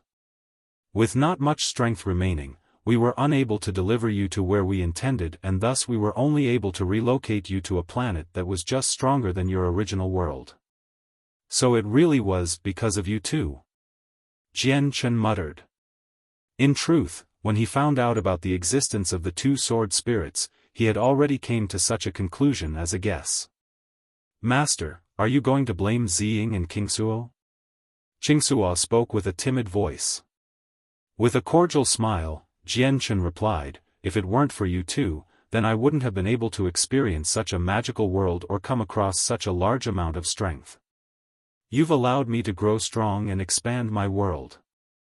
I don't even have enough time to say all of my thanks, so what reason would I have to blame you too?" After his reply, Qingxua immediately sighed in relief. Continuing to speak, Jian Chen said, "What should we do so that you can recover as soon as you can?" "Master, we cannot recover to our full strength in this world. The qi of this world is far too weak. At the very best, we would be able to recover a small amount of it," Ziying said. Although he had heard what Ziying had said, Jian Chen still didn't quite understand. Since he was prioritizing the recovery of the sword spirits, he didn't pay any more attention to what he said. Then what could we do to recover your health for now? Ziying pointed at the multicolored stone floating some distance away. Master, this multicolored immortal crystal is the only thing that can help us for now. For the past few days, Qingsua and I have been absorbing the immortal crystal's spirit qi. Multicolored immortal crystal? What is that item? Jian Chen asked. Master, the multicolored immortal crystal is a crystal formed from the condensation of an immortal's qi after millions of years. It is not an item of this world, so the fact that we were able to come across it is an inconceivable matter. Millions of years, Jian Chen sucked in a deep breath of shock. Master, if only we were able to find more heavenly resources like the 100-grass wine. Otherwise, we will only be able to use the multicolored immortal crystal in order to heal. Seeing how weak the qi of this world is, it serves no use to us. Chapter 387, Chaotic Force. Now that the azure and violet sword spirits had taken on human form and were capable of speech, Jian Chen could communicate with them with ease. It was no longer as difficult as before where they needed to use telepathy. Jian Chen asked many questions that he hadn't understood and began to clear up the problems he had. At the very least, the most important thing he learned was that the sword spirits had been responsible for bringing him to this world. Qingsua, Ziying, is there any chance of me being able to cultivate with Saint Force anymore? Jian Chen asked quickly. Losing his Saint Force had left him unable to use his illusionary flash or the unbelievably fast sword skills that he was renowned for, so this caused him no small amount of unwillingness. The two sword spirits gave each other a look before looking at Jian Chen hesitantly.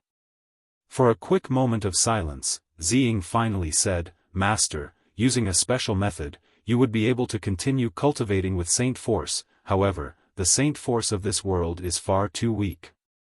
Too weak? Jian Chen asked in disbelief. Ziying nodded his head. Yes, Master. This world's Saint Force is far too weak, so I recommend that you do not restart your cultivation. He stopped talking for a moment before continuing to speak. Before Jian Chen could, Master, with Qingsua and I combined together, we could help you cultivate the chaotic force. Cultivate chaotic force? Is this chaotic force even stronger? Jian Chen asked with doubt. Ziying nodded his head. Yes, Master. Chaotic force is the strongest of energy. Then how do I cultivate chaotic force? Jian Chen asked with some eagerness. He couldn't allow for such a strong opportunity to run by him. Master, Qingsua and I were born from chaos itself. Our yin and yang bodies were evolved from the chaotic force, and as long as Qingsua and I are combined, then we can extract chaotic force from any energy in the world. Ziying spoke with some satisfaction as if being able to cultivate chaotic force was an extremely terrific ability. The azure-robed Qingsua opened up her mouth to speak. Master, refining chaotic force requires a tremendous amount of world qi. It would take 10 years to refine even the smallest amount of chaotic force from the small amount of world qi here. Master, the ruler armaments in your hands contain a massive amount of energy. Ziying and Qingsua can use that energy to refine into chaotic force. Upon hearing this, Jian Chen was beyond pleased. The ruler armaments were next to useless for him since he couldn't use their power, making them two pieces of garbage. With the seal of Treasure Mountain on his body, he also had to worry about the Shi family using their special method to find him, which was a shame since Jian Chen had no idea how to deal with that. Right now, the violet and azure sword spirits could relieve him of a major headache by refining the energy within the weapons into chaotic force. This would then improve his strength, which was something he definitely agreed with. No problem, the Duanyun sword and the seal of Treasure Mountain I hand over to you then. When will you be able to refine them into chaotic force? Jian Chen asked a little impatiently. Seeing the impatient look on Jian Chen's face, Ziying and Qingsua began to smile. Master, we can refine the chaotic force whenever you wish. However, because the world qi in this world is quite weak, refining the chaotic force will use up a huge volume of qi. This will make Master's future cultivation even harder. No worries, if worst comes to worst, I'll find even more ruler armaments to take. Jian Chen waved his hands without concern. If you wish, then Master, if you could please hand over the ruler armaments. Ziying and Qingsuo will refine the chaotic force for you. Qingsuo spoke. Retreating from his mind space, Jian Chen grabbed both the Duanyun sword and the seal of Treasure Mountain before thinking to himself, Ziying, Qingsuo, what is the next step? As soon as he thought of the words, Jian Chen felt his mind tremble for a moment before Ziying and Qingsuo disappeared from his mind. In the next moment, they had left his mind space and appeared above his head. Right now the two looked like two weak glows of light and mist in human form, but their facial features could not be seen. Lifting his hand, a wave of mysterious energy began to raise out from the seal of Treasure Mountain, floating toward Ziying. It flew up from Jian Chen's hand to levitate over his head to where Ziying and Qingguo were floating. Ziying and Qingsuo both closed their eyes and lifted out their arms. A faint glow of azure and violet could be seen from their hands before enveloping the seal of Treasure Mountain, spinning it in the same shape of the yin-yang symbol. 2 hours later, the seal of Treasure Mountain had been completely refined and transformed into an extremely pure, but powerful essence that rippled within the hands of Ziying and Qingsuo. However, Ziying didn't stop the process there and began to use his origin energy to hammer it. This went on for another hour, causing the energy to turn gray in color like a ball of smoke. Not only was it faint in color, there was an indescribable air to it. Ziying and Qingsuo both raised their hands, causing the gray gas to enter Jian Chen's body before resting within his dantian. Master, quick! Use the Azulite Sword Law and transform this chaotic force into your own power. Ziying and Qingsuo both spoke in synchronism. Without delay, Jian Chen began to do as told. This process only took up 4 hours of Jian Chen's time. After those 4 hours, Jian Chen had successfully transformed the chaotic force into his own energy. When he looked at the wisp-like energy within his dantian, he couldn't help but ask, Ziying, Qingsuo, is this really chaotic force? Yes, Master. This is chaotic force in its initial stage. Ziying spoke. Hearing this, Jian Chen was confused. The initial stage of chaotic force? What does that mean? Ziying looked a little embarrassed, but he didn't say anything else. Qingsuo began to smile as if trying to apologize for him. Master, this is the weakest amount of chaotic force. The true power found within chaotic force cannot be recreated just yet because the amount of energy in these ruler armaments is still far too weak, so the true chaotic force cannot be attained. Ah, I understand now. Jian Chen spoke with clarity. However, he still only knew some basics regarding the chaotic force. A ruler armament was created after the energy from a 9th-layer Heaven Saint Master crystallized, but he didn't think that the overwhelming power from such an item would result in such a tiny amount of chaotic force. From this, Jian Chen couldn't even possibly imagine just how strong the chaotic force would be. Master, the cultivation methods of this continent do not suit the cultivation methods of the chaotic force. In the future, you will only be able to cultivate using the Azulite Sword Law. The Azulite Sword Law were actually a high-leveled cultivation method written by a deity. Written inside are ways to cultivate using the world qi of any world and convert it into chaotic force. Ziying spoke. Cultivation methods were special methods on absorbing and refining energy to become one's own strength. The Azulite Sword Law was truly an extremely mysterious cultivation method that worked in any situation to transform any energy into chaotic force. Nodding his head, Jian Chen felt his heart sigh in admiration. He didn't think that the Azulite Sword Law would have such a purpose. Master, but, Ziying opened his mouth once more before hesitation overcame him as if he didn't know whether or not he should tell him. But what? Qingxua blinked rapidly for a moment as she hesitated before speaking with her light voice. Master, the Azulate Sword Law has 3 volumes. You have the first volume, but not the other 2. What? Jian Chen cried out, unable to contain his shock. What could we do about the other 2 volumes then? Ziying and Qingxua both looked at each other briefly, as if hesitating, before Qingxua spoke. Master, in truth, the first volume is only enough for you to cultivate chaotic force. The other 2 volumes are still a long ways away from you. Ziying piped up next. Yes, Master, there is no need for you to look for the other 2 volumes at the moment.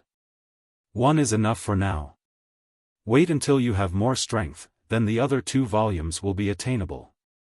Furthermore, chaotic force is far too tyrannic. Master, if you wish to cultivate chaotic force in the future, then you must have a chaotic body refined as well.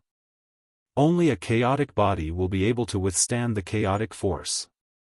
Otherwise, if Master were to try and use the chaotic force, it would cause a tremendous amount of damage. What? Cultivating chaotic force requires a chaotic body? How does one cultivate that? Jian Chen asked the 2, he hadn't thought that it would be so complicated. Master, refining the chaotic body is explained within the Azulate Sword Laws. Ziying replied. With that, Jian Chen asked a single question in surprise. So it does not require a large amount of chaotic force? It does require a large amount of chaotic force, but Master doesn't need to worry about that now. Ziying spoke carefully. He didn't know just how Jian Chen would react to this. Jian Chen almost felt dizzy from this conversation, but he wasn't very disappointed. Taking in a long deep breath, he began to mutter, I just knew there wasn't such a thing as a free meal in this world. I didn't think that the chaotic force would be this troublesome. A ruler armament had only a sliver of chaotic force, and a large amount of chaotic force is required to refine the chaotic body. Good heavens, where would I go to find such a large concentration of this energy? Jian Chen didn't quite know if he was happy or sad about this entire situation. Although he had come across a great change within his body, his path would be a long and narrow one for now. Seeing Jian Chen's emotions, Qingxua couldn't hold back her silence and began to console him. Master, do not be so discouraged. There is plenty of time in the future, and although the path set out for you is long and hard, you will one day have both the chaotic body and chaotic force. Jian Chen quickly calmed down after she spoke. He knew all too well that having a great benefit would require a great price. There was no such thing as a free meal, and there was no such thing as a prize without a price. If one wanted a large amount of power, they had to be ready to pay a large price for it. Forget it, a step is still a step. Ziying, Qingxua, let's continue with the Duanyan sword. This item has no use to me and puts me in harm's way. There's no way to tell whether or not the Jieda clan or Shi family will try to track us, so there is no benefit in their prolonged existence. Chapter 388, A Strong Body. After 4 hours, Ziying and Qingxua had refined the energy from the Duanyan sword and transformed it into chaotic force which made its way into Jian Chen's dantian. The 2 wisps of smoke, the chaotic force, weaved around Jian Chen's dantian. Although it was there, he couldn't feel tremendous power from the chaotic force. Not even a single speck could be felt, giving him the impression that this gas was almost useless. Despite all of this, Jian Chen didn't dare underestimate its power. He could understand perfectly well that these 2 strands of chaotic force were formed from the energy of ruler armaments. Perhaps, the power of the chaotic force was so far outside Jian Chen's depth of perception that he couldn't possibly understand the abilities of it. After Ziying and Qingxua had refined the energy from the ruler armaments into chaotic force, they went back into Jian Chei's mind to rest. This left only Jian Chen sitting on his bed to study the chaotic force within his body. The chaotic force is so strong that if one wishes to cultivate with it, one will need the chaotic body first. Without a strong enough body, a regular body will not be able to handle the chaotic force circulating from within. This means that the chaotic force is completely useless for me to use right now. Jian Chen thought with furrowed eyebrows. Since this is the case, I will use some of the chaotic force to refine my body and grow stronger. Although the chaotic force is not enough for me to create a chaotic body, it will at the very least allow me to make my current body stronger. Jian Chen thought to himself before quickly coming to a conclusion. After this conclusion, Jian Chen immediately began to use some of the chaotic force to refine his body. Fortunately, he had cultivated with the Azulite sword laws for some time, so he had a large amount of experience cultivating with it. Although there was a sparse amount of the chaotic force, it was still strong enough for him. Willing a single strand of chaotic force to leave his dantian, Jian Chen finally began to feel the intensity of it as it began to travel throughout. As soon as it started to spread, he began to feel weak as if his entire body was made from tofu. Wherever the chaotic force traveled, Jian Chen's body racked with unbearable pain. His meridians threatened to break, and his inner organs began to fail, even his blood vessels were starting to tear. Despite it not being a large concentration of chaotic force, it was still a foreign type of energy that Jian Chen's body couldn't handle. Jian Chen had used the Azulite sword laws to cultivate his body, but it was the very first time he had encountered such a pain from doing so. On the bed, Jian Chen's body constantly trembled as his face grew as pale as paper. Beads of sweat continued to drip down his face in large concentration, and his normally handsome face had twisted up from all of the pain with the occasional muscle spasms. Finally, a muffled sound of pain escaped from Jian Chen's throat. He could no longer hold back the intensity of the pain as it had already far surpassed his pain tolerance 1,000 times over. The intense feeling of pain tormented his nerves and mind, even he could not withstand it and finally fainted from the pain. Ah, Master, just why would you use the chaotic force to temper your body now? Your body as it is not yet adequate, this would only serve to make you suffer. Master, you must endure this. Suddenly, Qingsuo's voice suddenly called out in a hurried manner. Master, you must stay determined. Although the chaotic force is destroying your body, it is also recreating it. After this one time, the next few times will be easier to manage. Ziying's voice could be heard as well. Gritting his teeth in pain, Jian Chen couldn't even say a word in response because of the pain. Not even a single syllable could be uttered coherently. As the tiny wisp of chaotic force continued to travel through his body, Jian Chen felt as if miniature explosions were happening all throughout his entire body. The pain caused his muscles to break and blood to come out of his pores, dyeing his entire body red. In a flash, the chaotic force had spread throughout every part of his body, and he had already lost 1/3 of his energy. Sighing, Jian Chen prepared to use the Radiant Saint force to heal his body when Ziying's voice popped up in his mind, Master, don't stop yet. Clenching his teeth, he gave up the idea of resting and continued to try and withstand the circulation of the chaotic force through his body. After a while, the pain in Jian Chen's body began to alleviate as the chaotic force made its third circulation around his body before disappearing. Seemingly as if he had lost all his energy, Jian Chen fell down to the bed below as if he was a pile of mud. Master, you've managed to take the first step. After experiencing pain for the first time, you will have an easier time cultivating the chaotic force in the future. Naturally, the time the chaotic force was in your body will not be as intense as before. Ziying and Qingsuo's voice both spoke with some joy. But Jian Chen was powerless to respond. Laying back on the bed, he thought about the pain he had just experienced with some terror. This pain was something that he couldn't possibly endure again. After resting for a moment to regain some energy, he began to use the Radiant Saint force within the world to treat his wounds. By now Jian Chen's mind ability was extraordinarily strong.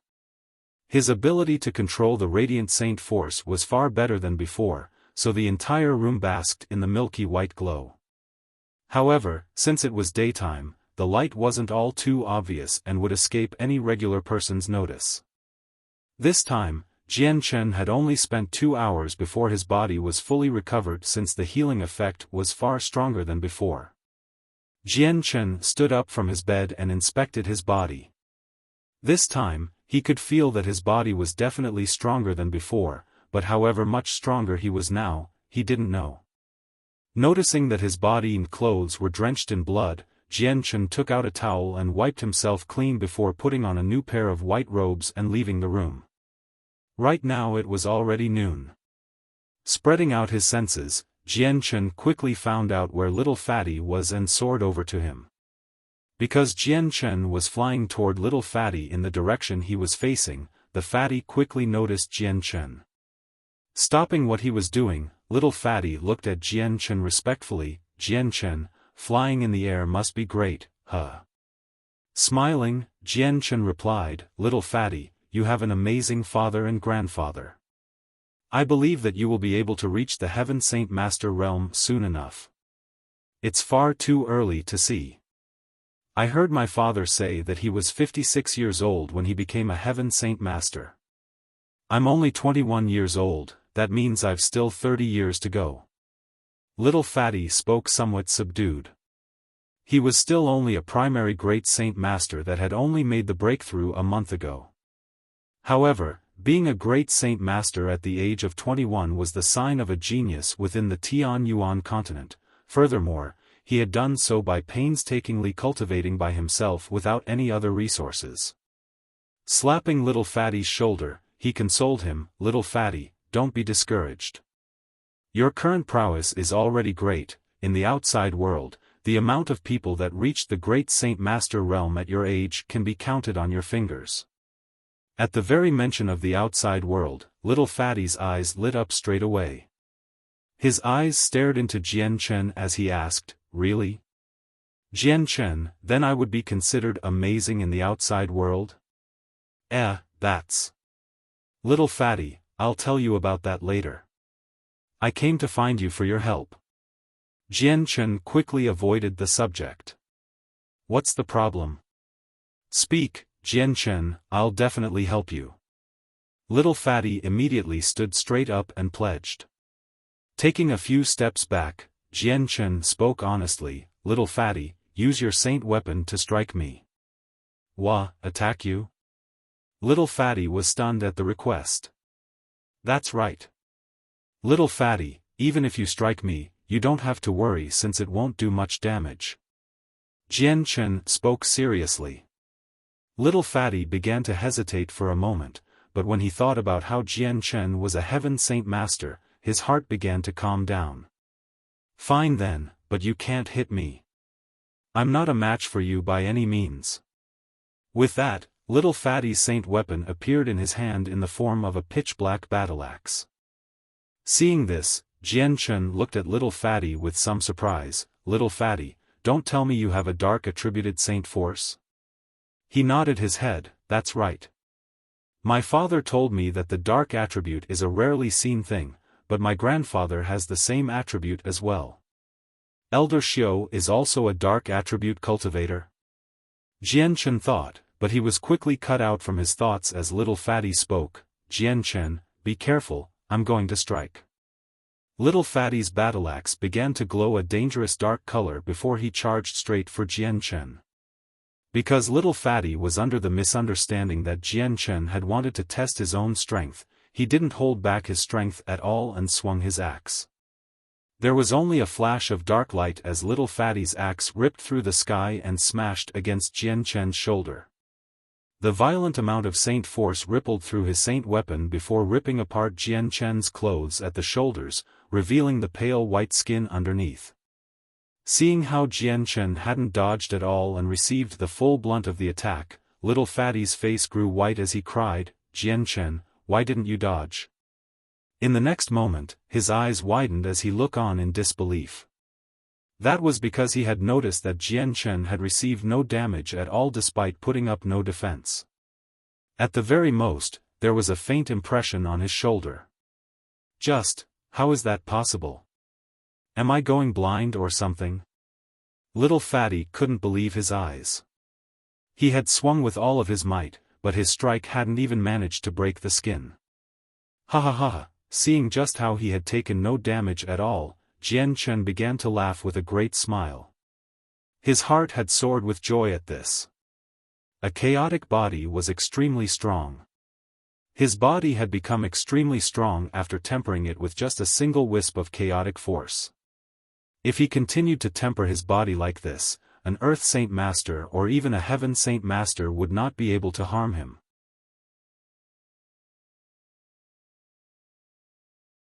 Chapter 389, The Road Home. Jian Chen, your body, just how is it so strong? Are you made of iron or something? Little Fatty's eyes grew wide as he looked at the small mark on Jian Chen's body. Taking out a new robe from his space ring, Jian Chen laughed.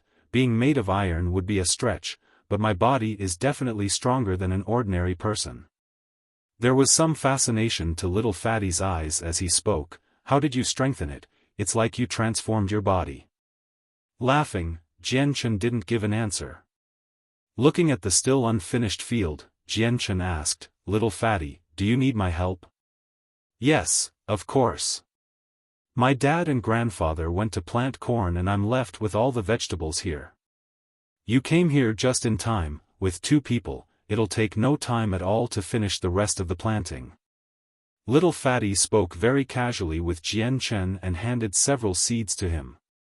I'll plant on this side, you go to that side. With the 2 of us working, we'll be able to finish this before dinner. Planting the seeds with Little Fatty, Jian Chen spoke, Little Fatty, it is very possible that I will be leaving this place soon. Little Fatty's hand shook for a brief moment before he continued to silently work in the fields. Not too long after, he finally uttered a single sentence, I knew that life here wouldn't work out for you. Sooner or later, you would have left for the outside world. Letting out a long breath of air, Jian Chen spoke, Little Fatty, I will talk to your grandfather tonight and have him consent to you being able to explore the outside world. You staying here forever is no suitable way of living. With your talent, staying here would just bury it. Jian Chen, just what is the outside world like? Little Fatty stared at Jian Chen with a fixated gaze as he waited for an answer. He had grown up in this secluded village without ever leaving the valley. Any information he knew from the outside world had been learned from word of mouth. He had never once seen it for himself, not knowing just how large it was. The outside world is huge, tremendous even. There are many people with many wondrous things. At the same time, the world is also very cruel and complex. Little Fatty, when you see the outside world for yourself, you will come to understand. Jian Chen spoke. But, my grandfather would never let me leave. Little Fatty's face grew a little sad at that. I will talk with your grandfather tonight and try to convince him. Other than talking to his grandfather, Jian Chen had no other solution. Elder Xiao was a person with an immeasurable amount of power. Jian Chen had no wish to offend him. In a flash, the sun had begun to set to the west and the night began to overtake the skies. The bright red rays from the sunset could still be seen splashing across the sky as the chimneys in the village bellowed smoke into the air and danced in the wind. In a hurry, the 2 men quickly walked back home. After walking to their own rooms, Jian Chen quickly went into his room to check up on the tiger cub. Right now, the tiger cub was sleeping, as the heavenly resources it ate earlier had not yet finished being absorbed. Seeing how the tiger was safe and sound, Jian Chen left the room in relief before eating dinner with the rest of the family. However, there was one less pair of plates and chopsticks. Seeing this empty space, Little Fatty asked, Grandfather, where is Father?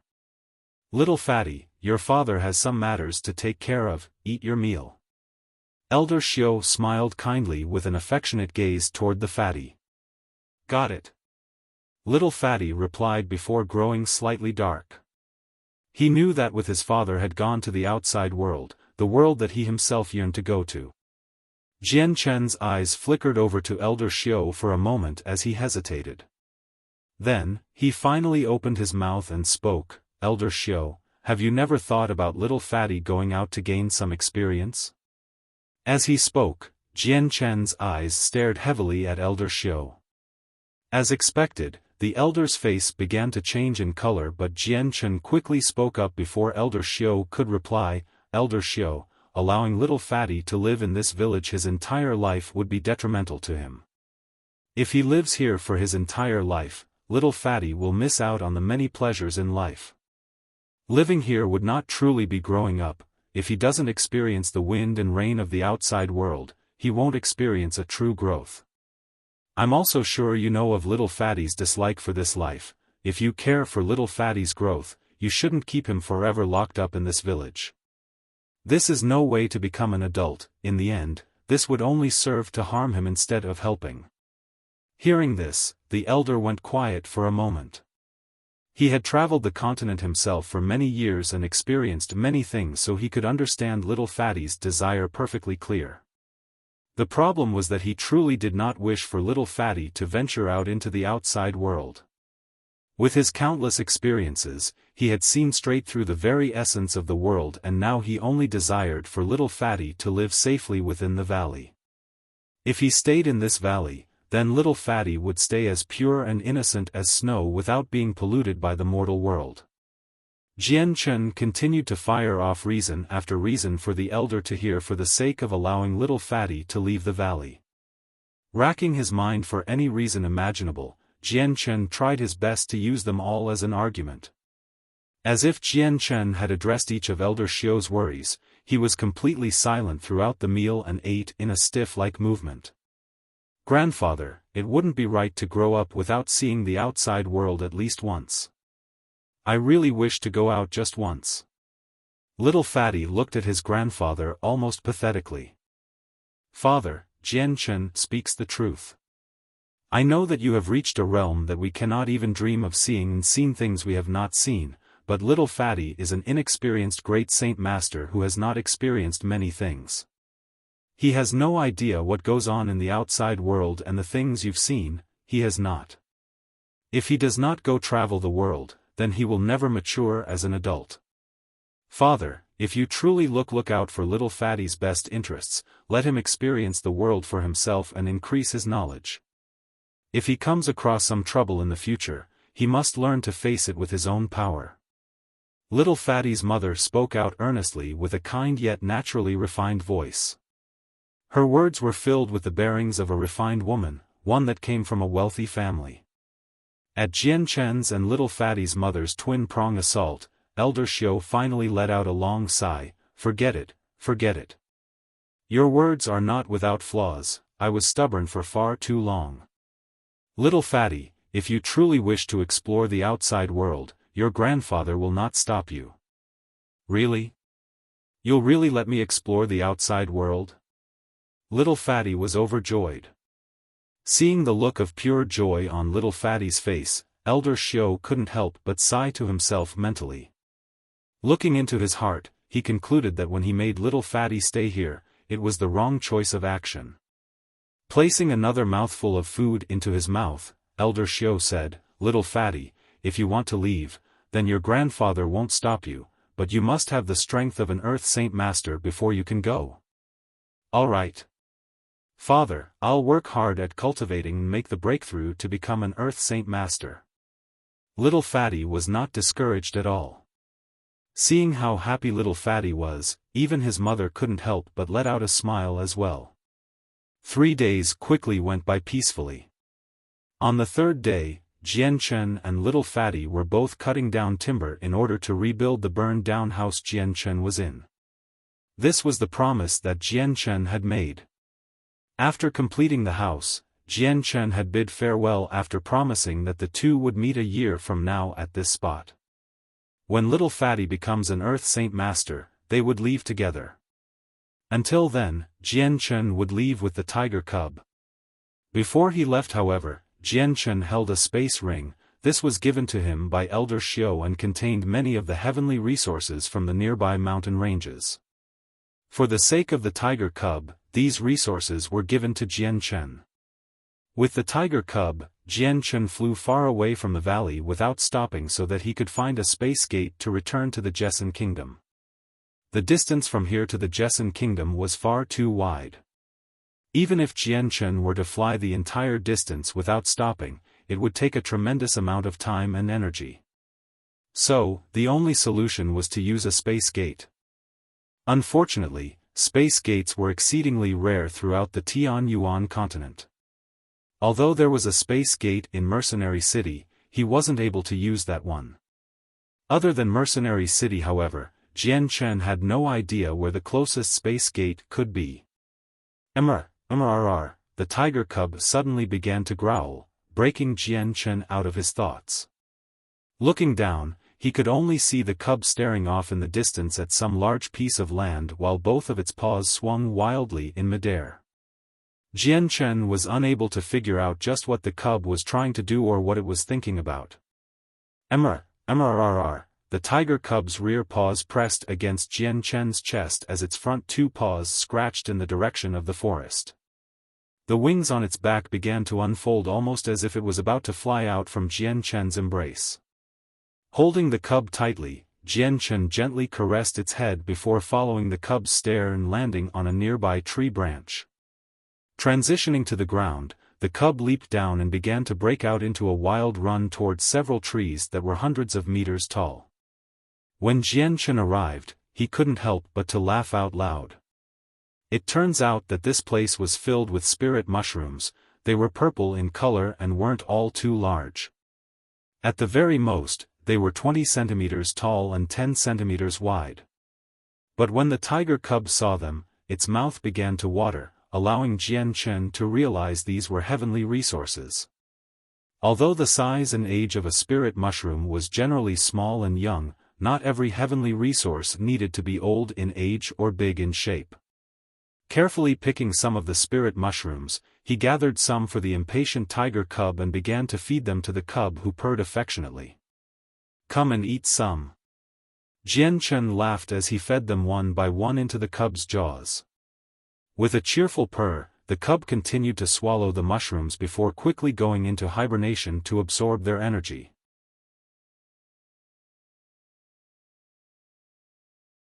Chapter 390, Qinhuang Kingdom. The road was peaceful once more.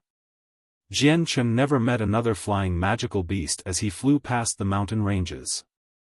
Once past the mountain ranges, Jian Chen was flying 1,000 meters in the air where the cold winds constantly blew against his body.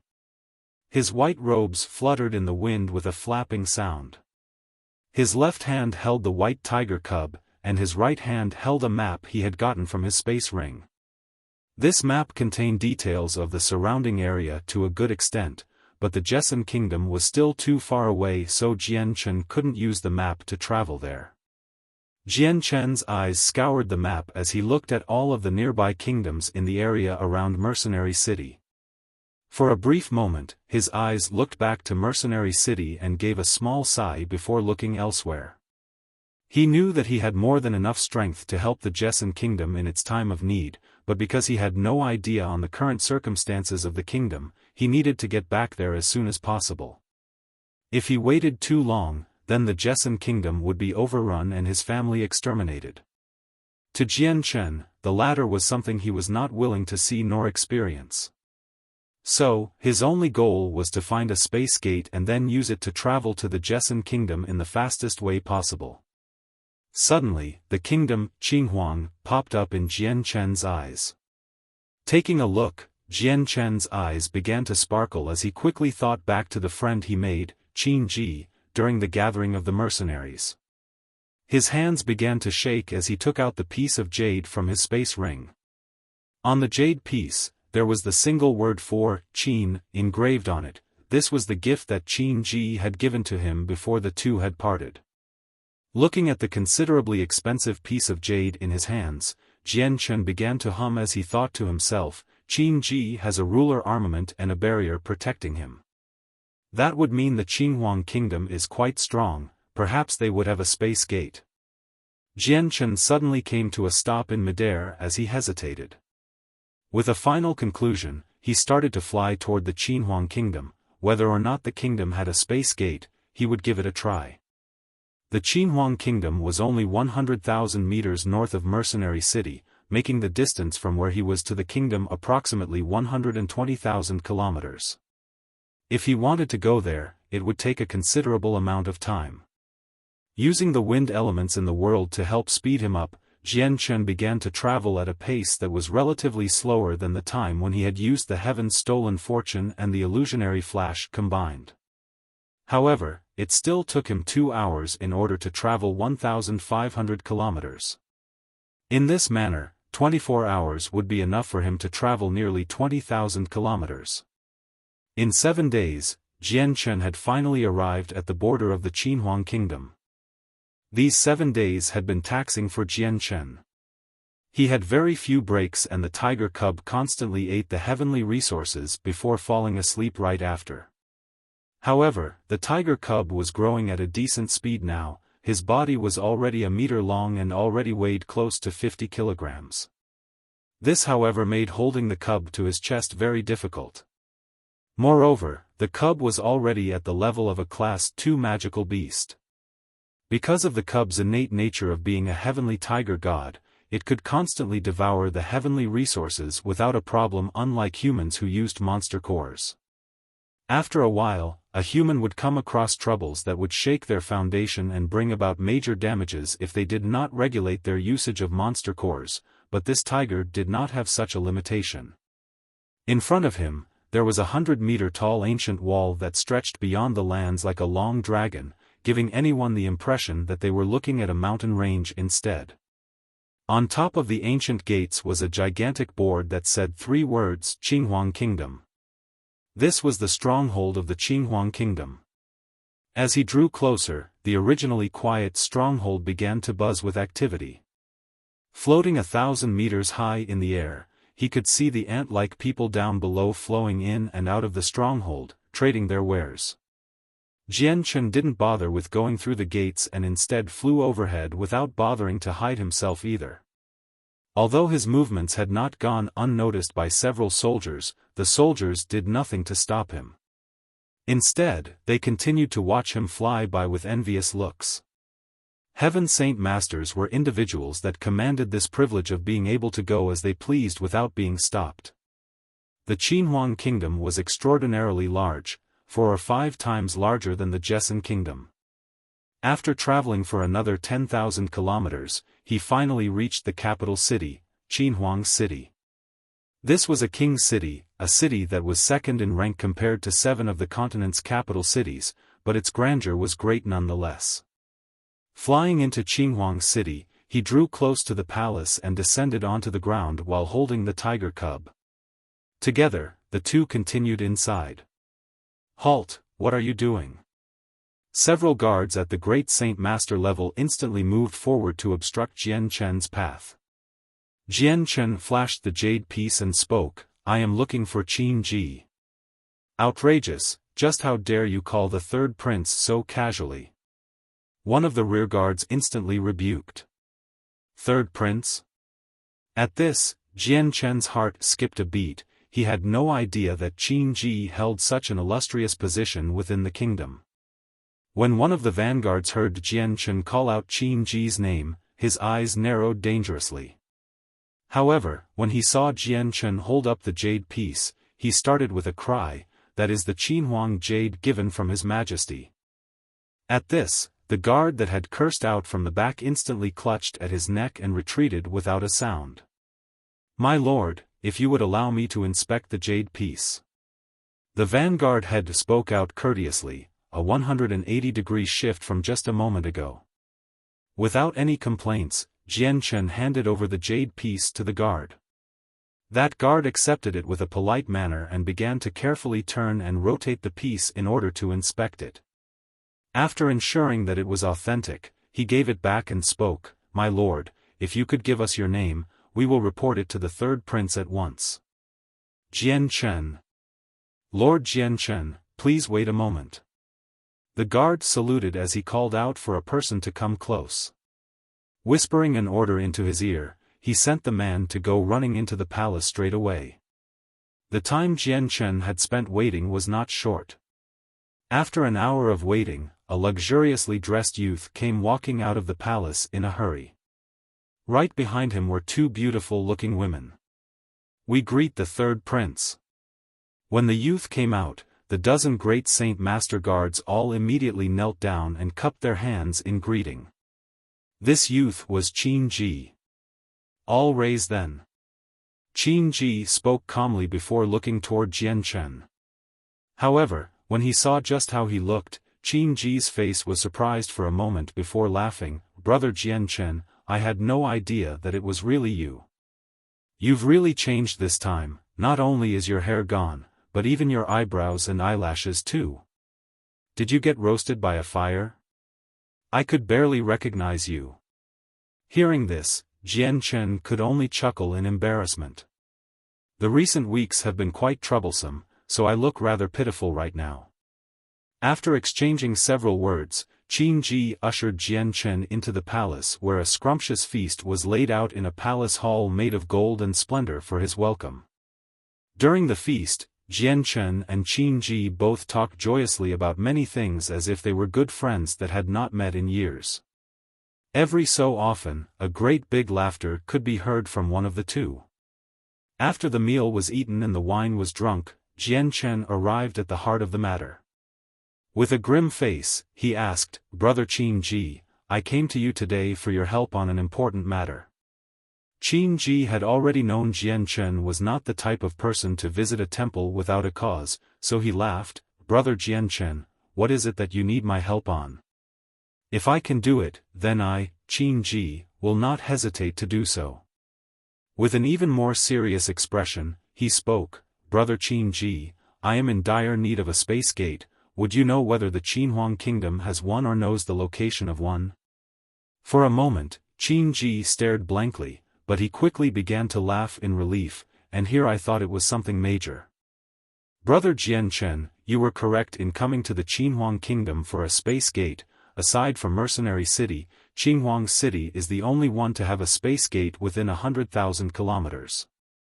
Jian Chen was overjoyed to hear this. "Brother Qin Ji, then I must ask of you, would I be able to have you help me use the space gate?" Continuing to laugh, Qin Ji replied, "Brother Jian Chen, you needn't worry. Although the space gate within the Qinhuang kingdom isn't open for foreigners, there are always exceptions to everything. Just let me talk to my father, it shouldn't be a problem." "Is that so? Then I'd like to thank Brother Qin Ji." Jian Chen looked relieved and exhilarated to hear that he would be able to use the space gate to return to the Jessen kingdom. Qin Ji placed another morsel of food from his chopsticks and began to chew with joy. Speaking with some food still in his mouth, Qin Ji spoke, "However, Brother Jian Chen, I suggest you wait 3 days before using the space gate to leave." "Why is that?" Jian Chen asked. "In 2 days of time, it will be my father's 50th birthday. That day will be extremely lively and many nobles from many clans will come to celebrate. As my friend, I hope that you would celebrate it with me."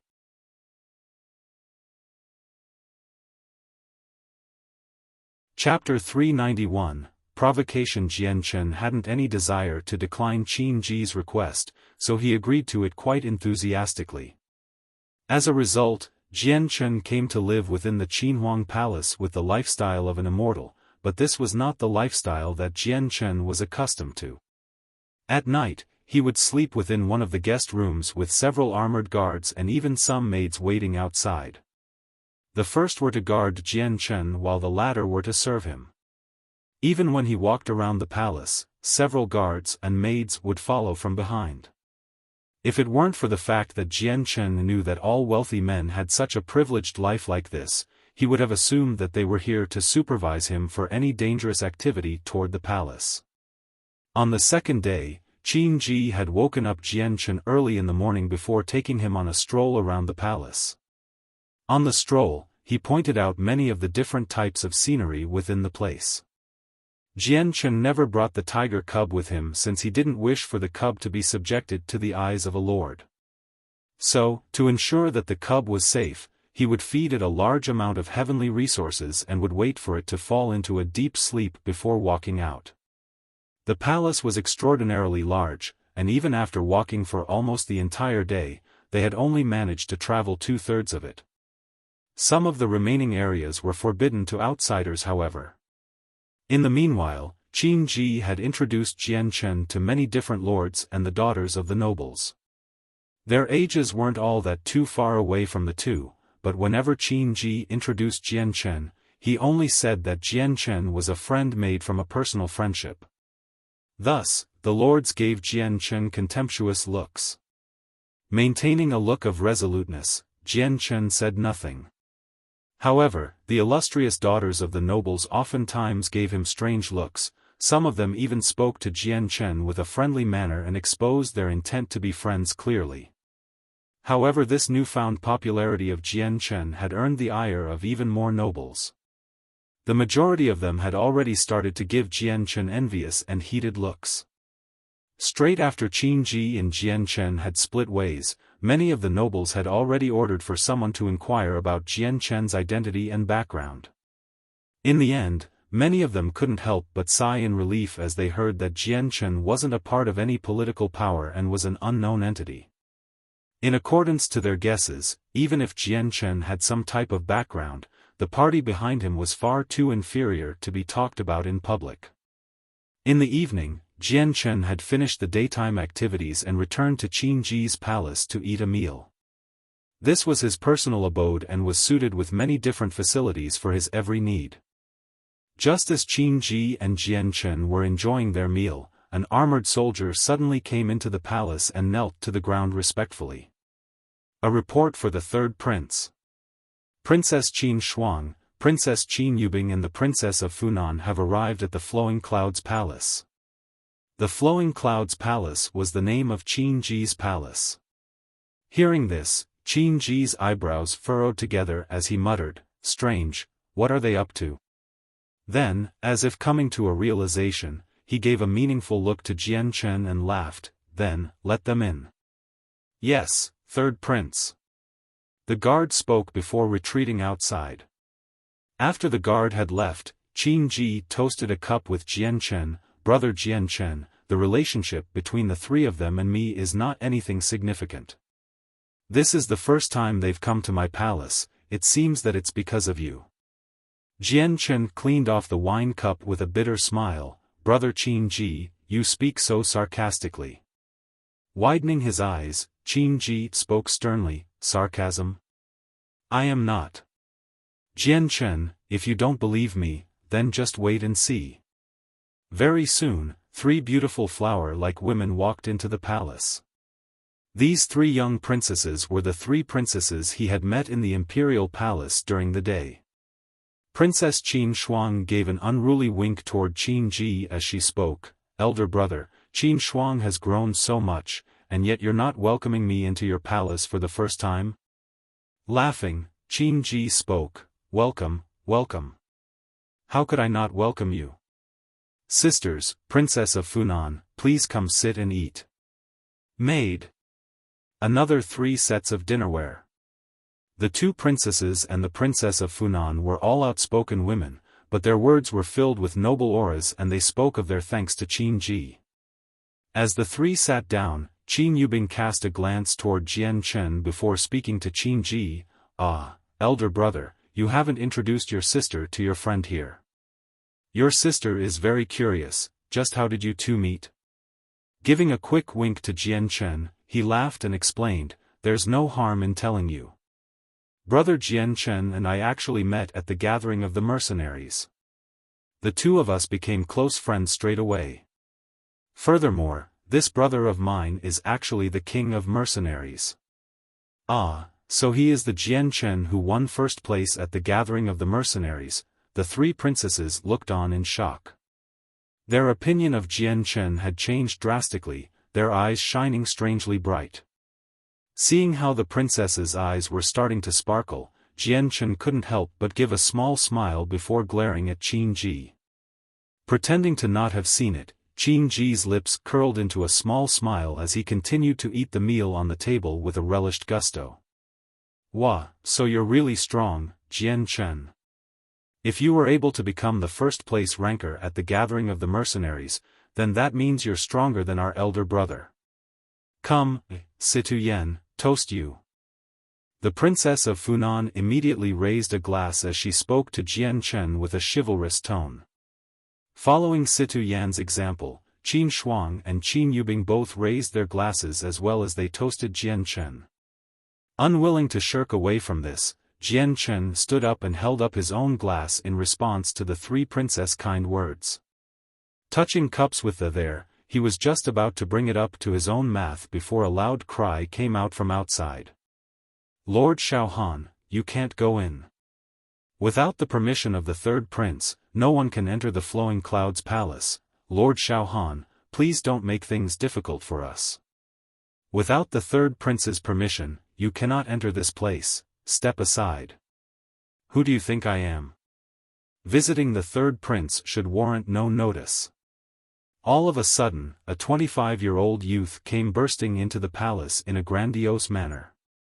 He wore a magnificent cyan robe and his eyebrows were creased into a fierce state, giving everyone the idea that he was the type to treat all those under the heavens as someone to be scorned. As he entered, two more armored soldiers came running in as an attempt to block him. But because of the high status of the youth, the two soldiers didn't dare use violence in order to stop him. Third Prince, please forgive us. The two soldiers cried out helplessly in forgiveness. Looking expressionlessly at the youth that had just ran in, he waved his hand at the two guards. You two may leave. Yes, Third Prince. The two cried out graciously before retreating away. Qin Ji looked at the youth hard and spoke, What business do you have for you to just barge into my Flowing Clouds Palace? Laughing, Xiaofan cupped his hands in greeting, Third Prince, tomorrow is His Majesty's 50th birthday. I came here today to discuss of tomorrow's gift to him. If I have disturbed you, then please forgive me for my transgressions.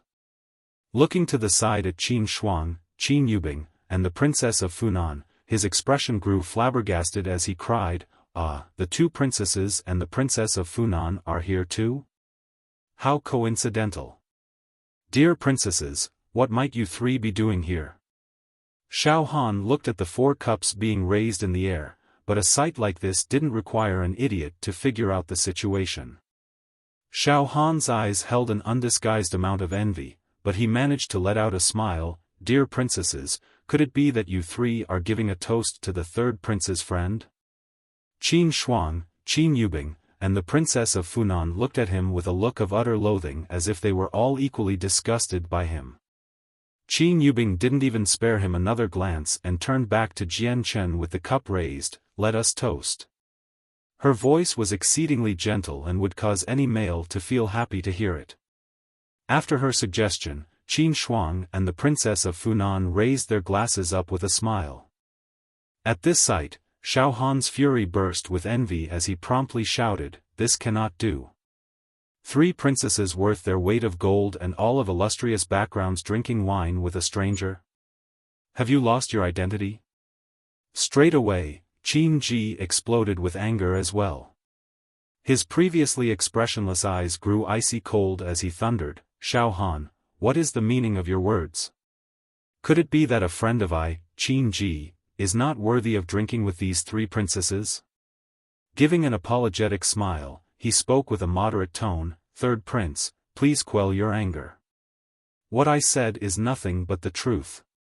These three princesses have such an illustrious background, and while the friend of the third prince is no ordinary status, he is neither anyone with any special relations. Thus, it is inappropriate for them to drink with him.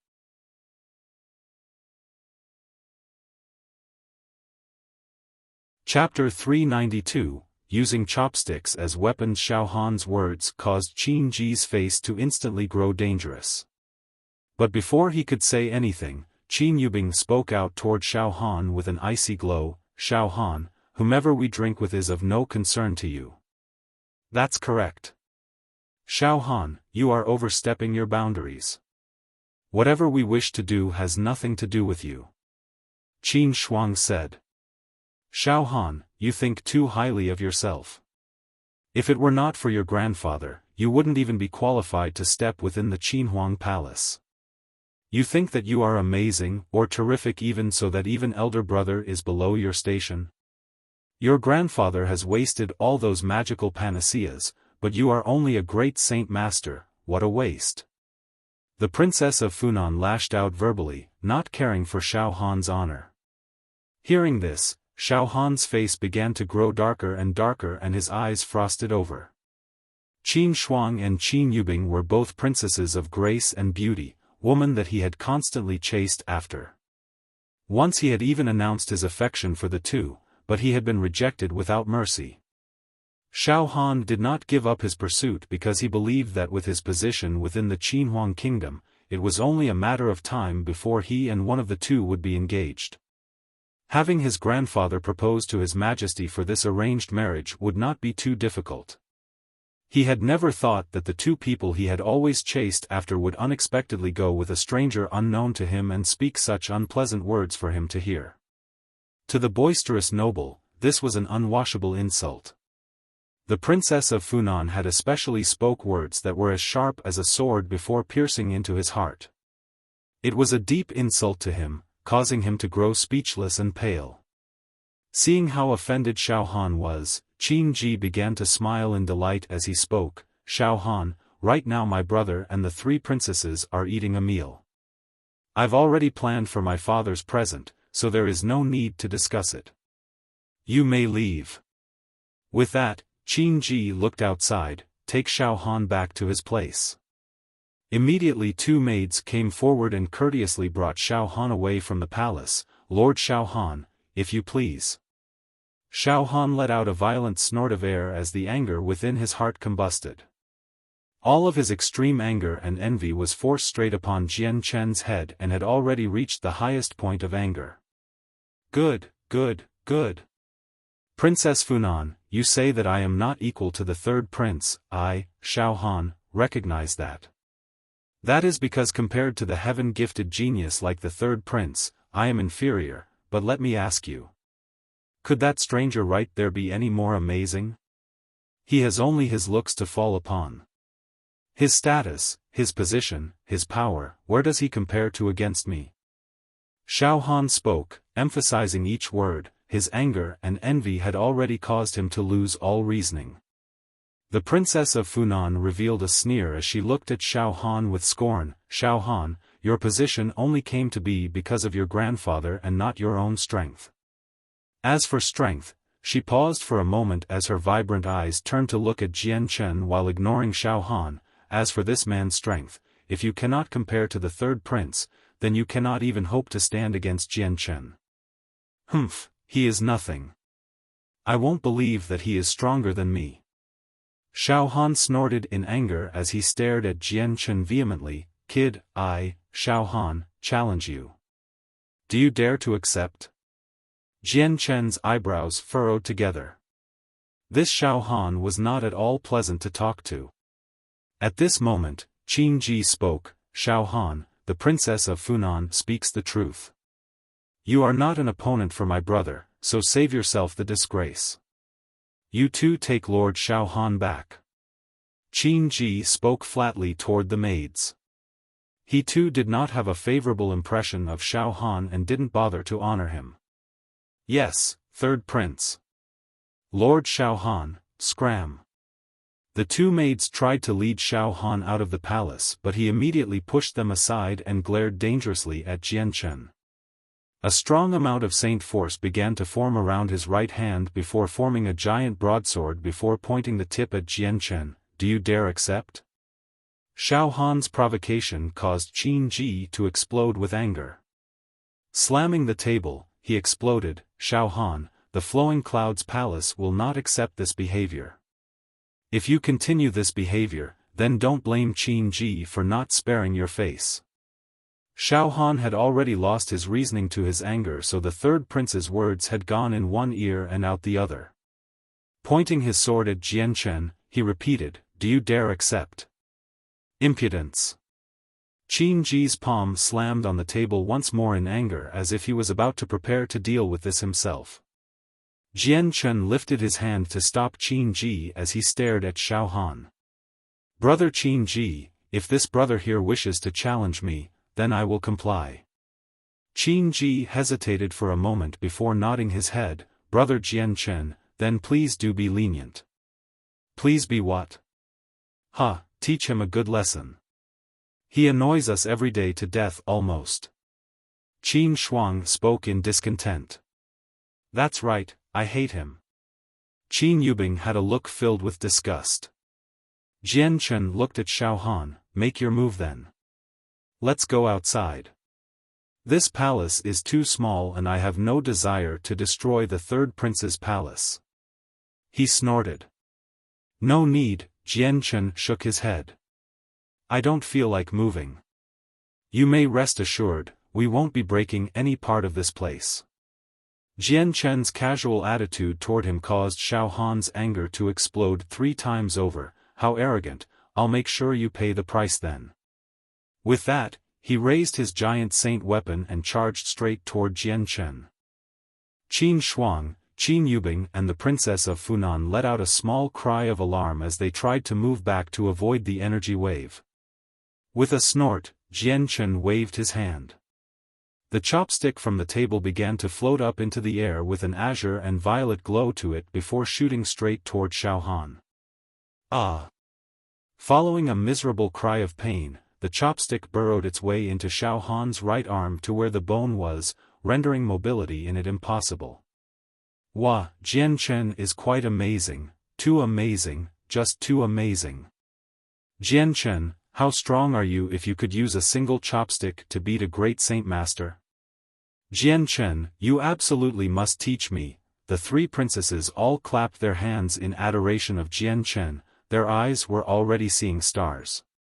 Seeing the wound on Xiaofan's body, Qin Ji had let out a sigh in relief. This was the man that the Shi family and the Jie clan had their young lords killed by. Because of that, he was worried that Jian Chen would have taken Xiaofan's life in a fit of anger. Take Xiaofan to treat his wounds. Qin Ji waved his hand for the 2 maids to take him. Xiaofan was unable to take the pain in his arm and could only stare poisonously at Jian Chen. Without another look back, he walked out from the palace. Even his honor would not allow him to stay here. After Xiaofan had left, Jian Chen looked to Qin Ji. Brother Qin Ji, just who is this Xiaofan? Qin Ji sat back down. Xiaofan's position is truly quite unique. Within the palace, there are very few that are equal to the stature of the princes. His grandfather is the imperial tutor and has an illustrious position as a result. His grandfather's status could rival even my father's. Xiaofan's father was also the imperial army's captain 5 years ago. One time when my father had been a target of a raid, it was Xiaofan's father who had taken the blow for an attempt on his life, causing his death. Because of this, my father has come to love Xiaofan dearly, causing his status to rise up to the rank of a prince. So that's the story. What realm has Xiaofan's grandfather reached? Jian Chen asked. Heaven Saint Master. He is a 5th cycle Heaven Saint Master. Qin Ji spoke seriously. A genius that has reached the 5th cycle Heaven Saint Master realm. Jian Chen muttered with a gentle smile. After the meal, the 3 princesses finally parted paths with Jian Chen, allowing him to return to his own place to rest. Sitting on top of the bed to think, he knew that it would be the celebration of His Majesty's birthday.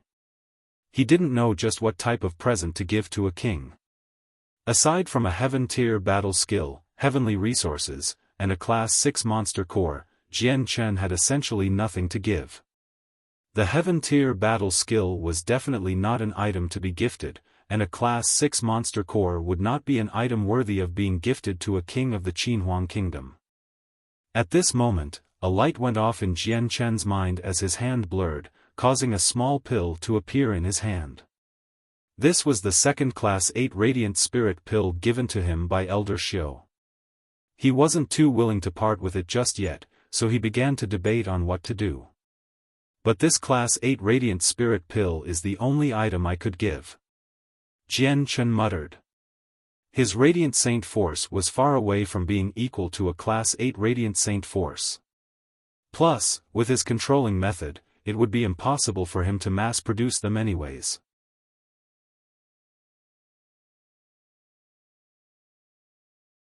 Chapter 393, Birthday Present. The next day, the birthday of the Qinhuang Kingdom's king had officially begun. Jian Chen was woken up early by Qin Ji, and the two left together to congratulate him. The palace was especially lively today.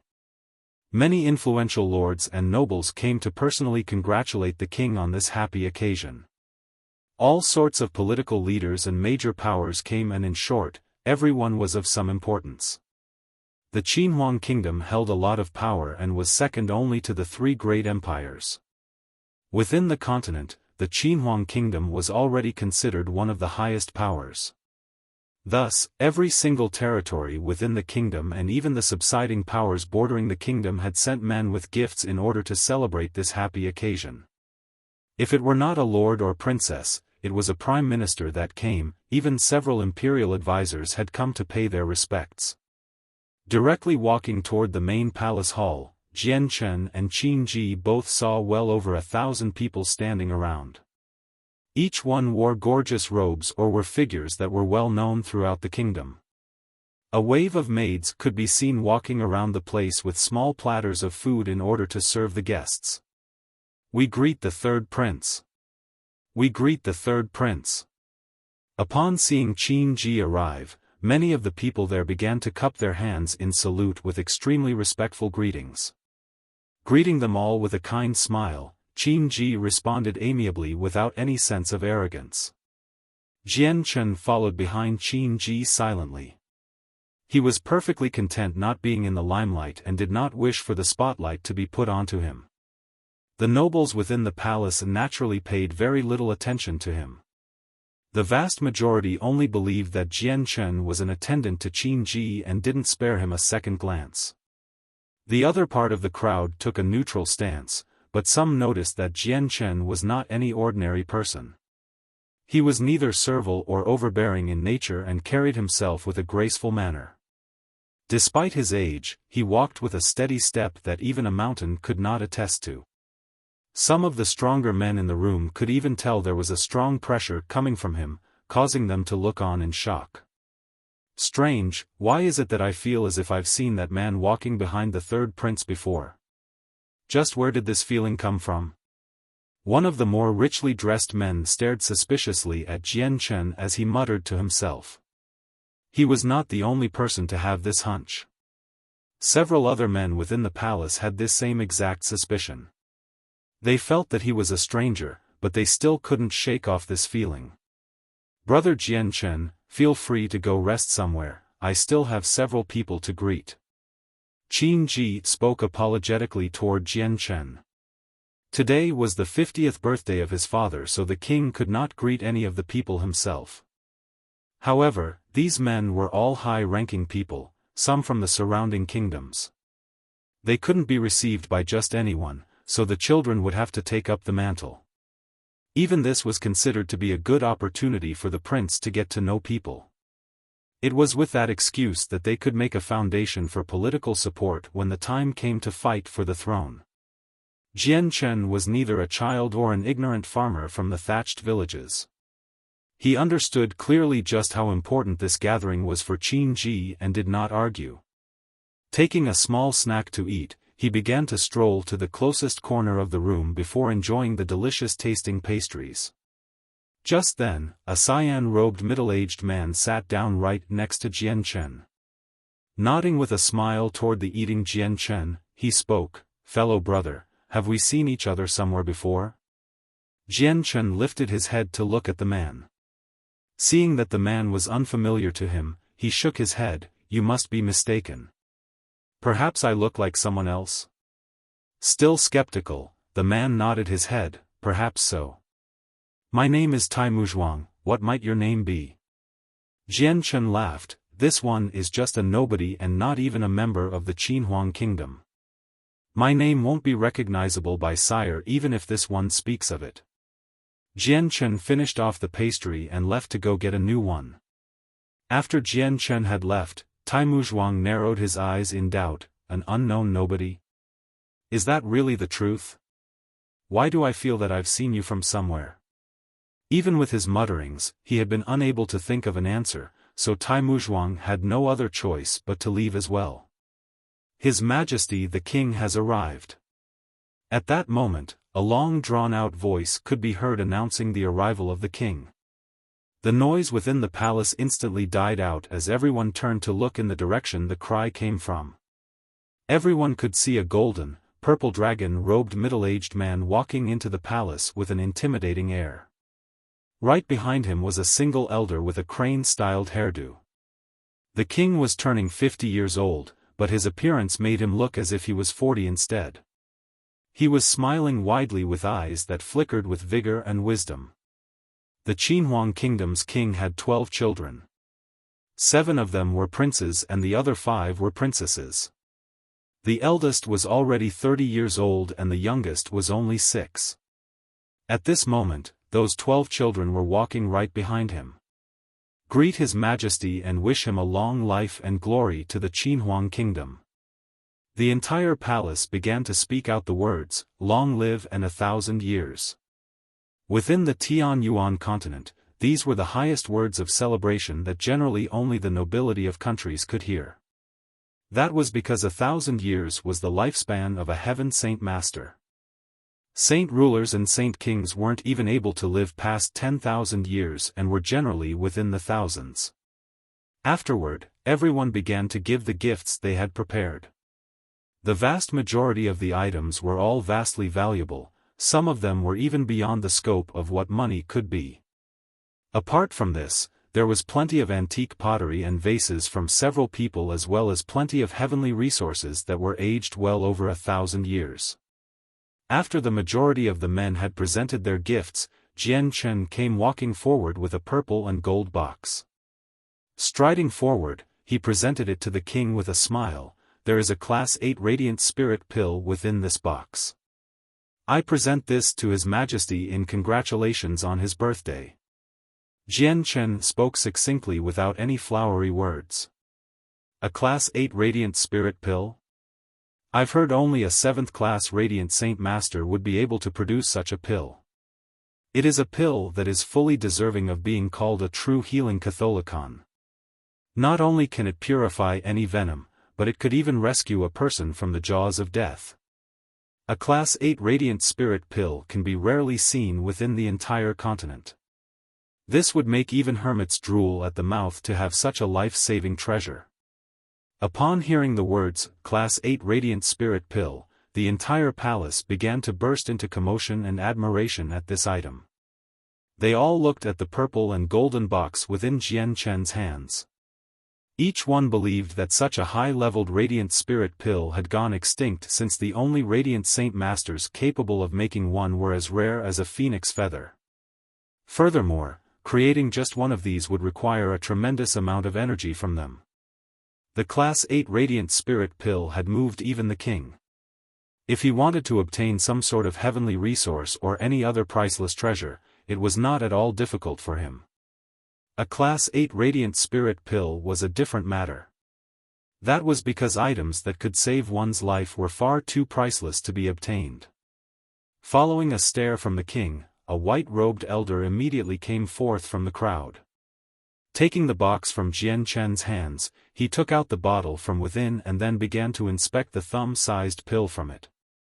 This elder was a Radiant Saint Master that would be able to tell how rich the Radiant Saint force was within the pill.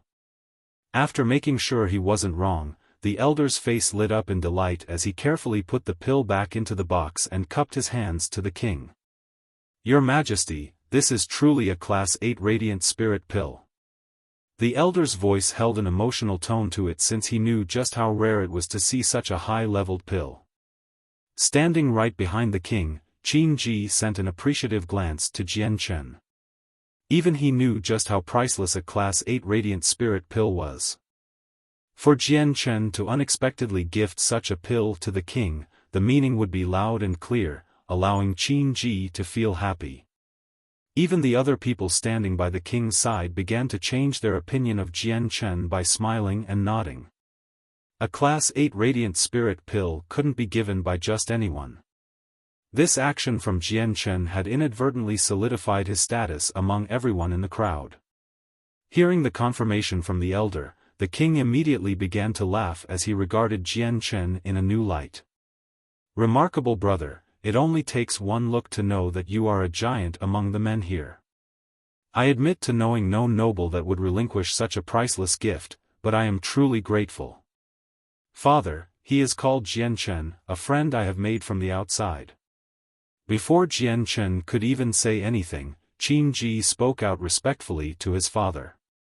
As soon as Qin Ji spoke, several other men began to cry out. Jian Chen. He's Jian Chen, it's no wonder I thought he looked familiar. Could he be that very same Jian Chen who became the king of mercenaries at the last gathering of the mercenaries? His strength was on par with a heaven saint master, it's no wonder I felt that there was something to him. I've got it.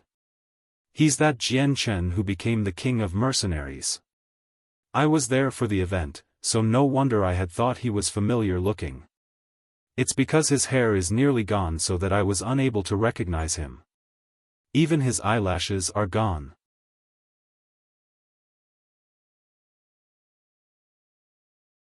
Chapter 394, Attacks that influence even the nobility. Hearing the chatter regarding Jian Chen, the influential officials all had flabbergasted expressions on their faces as they stared at Jian Chen one by one in disbelief.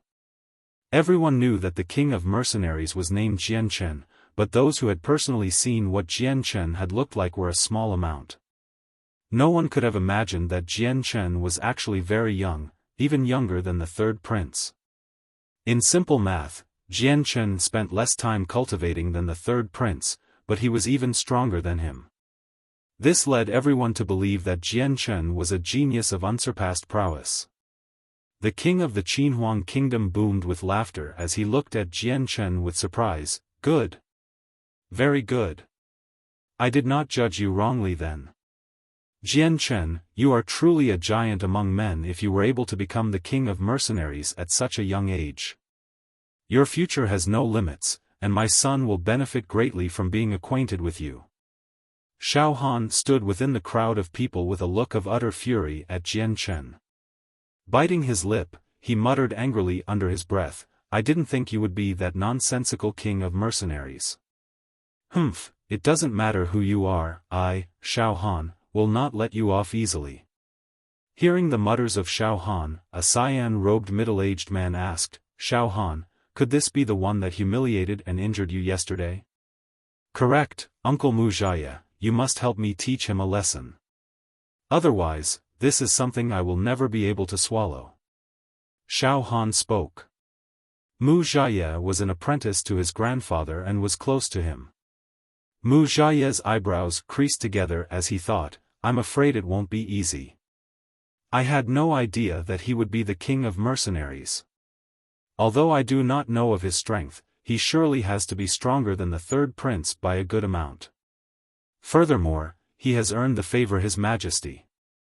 If I were to act against him, I would earn the ire of His Majesty in return. Uncle Wuxia, he is only so old. Even if the third prince is no match to him, it doesn't mean that Jian Chen may have used some sort of way to scrape out an unexpected success to become the king of mercenaries. You could challenge him in public and then humiliate him. As for His Majesty, I will naturally let my grandfather take care of that. Xiaofan spoke. Nodding his head slightly, Wuxia spoke, fine, I was wanting to test his strength anyways. I'd like to see just how strong the rumors say the king of mercenaries is. After knowing that Jian Chen was the king of mercenaries, the king's attitude toward him was far more friendly.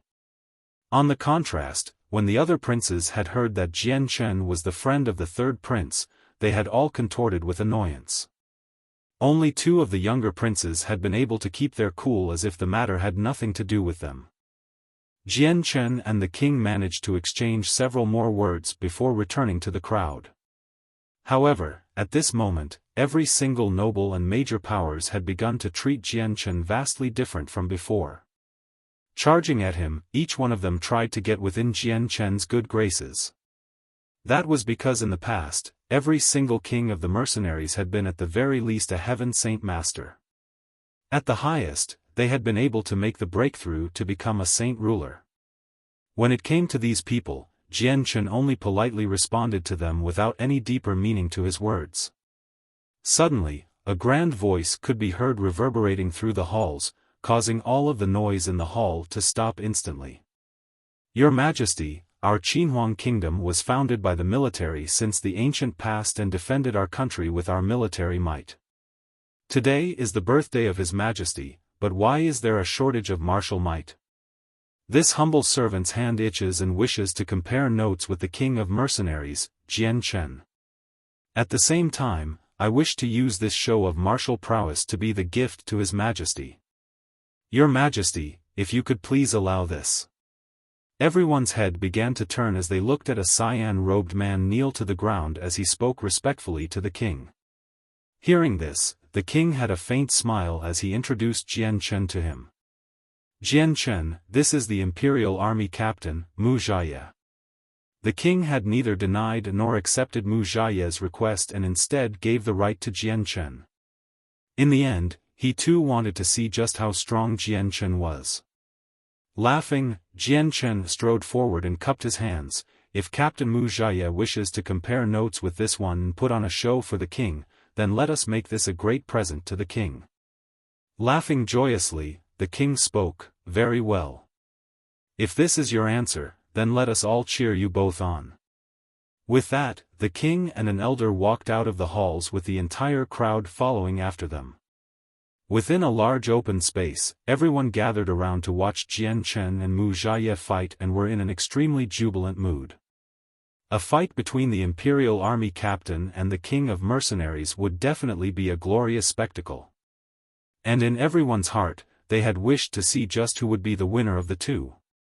Only a few men had seen the king of mercenaries fight and so they had a profound smile on their faces as they watched.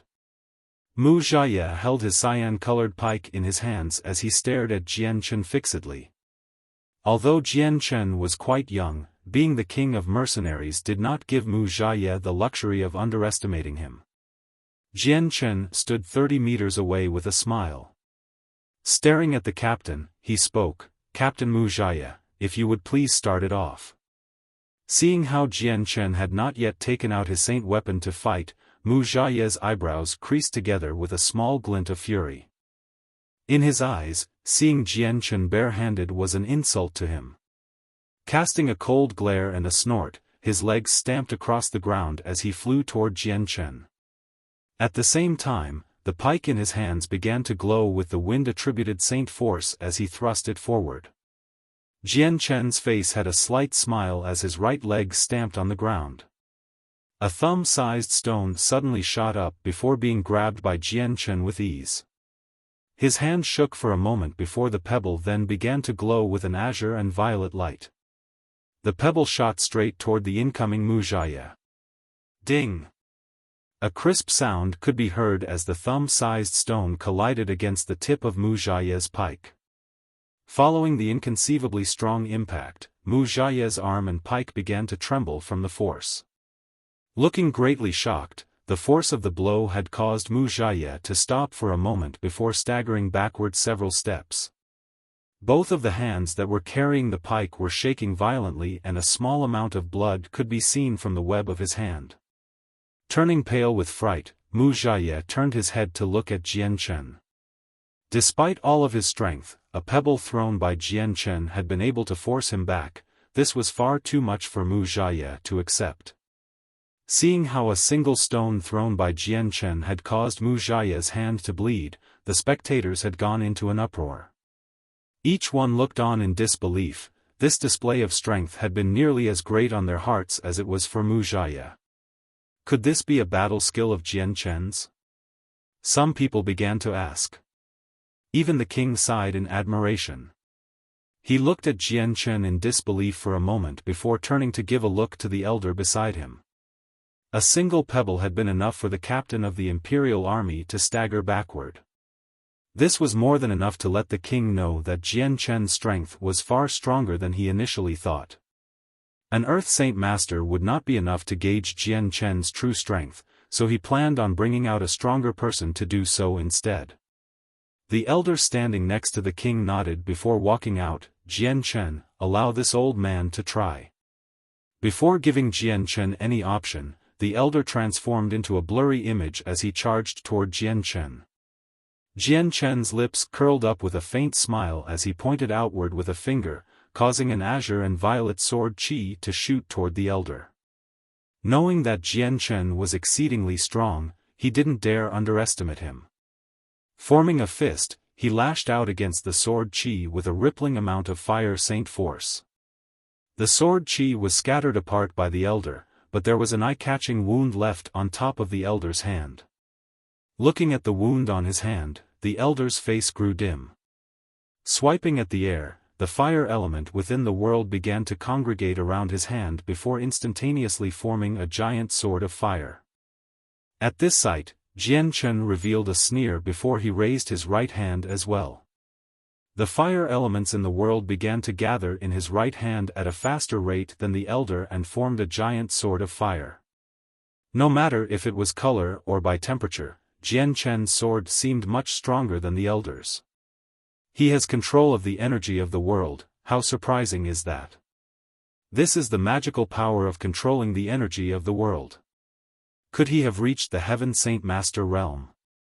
Jian Chen's act of controlling the energy of the world had caused everyone to turn pale with fright. At this moment, everyone had truly believed that Jian Chen was many times stronger than Wuxia. Even the lords and leaders had their eyes wide open as they look at Jian Chen in silent disbelief. A Heaven Saint Master wasn't a new sight to them. However, a Heaven Saint Master this young was something they had never heard of before. How is this possible? Jian Chen has made the breakthrough to become a Heaven Saint Master? Even Qin Ji had a look of surprise as he muttered to himself. The king of the Qinhuang kingdom let out a breath of air as he slowly calmed his nerves. At this moment, he could feel his heart beating rapidly at this sight. A 20-something-year-old Heaven Saint Master would surely ripple across the Tianyuan continent if news were to get out. Is he truly as young as he looks? The Qinhuang kingdom's king spoke with some doubt.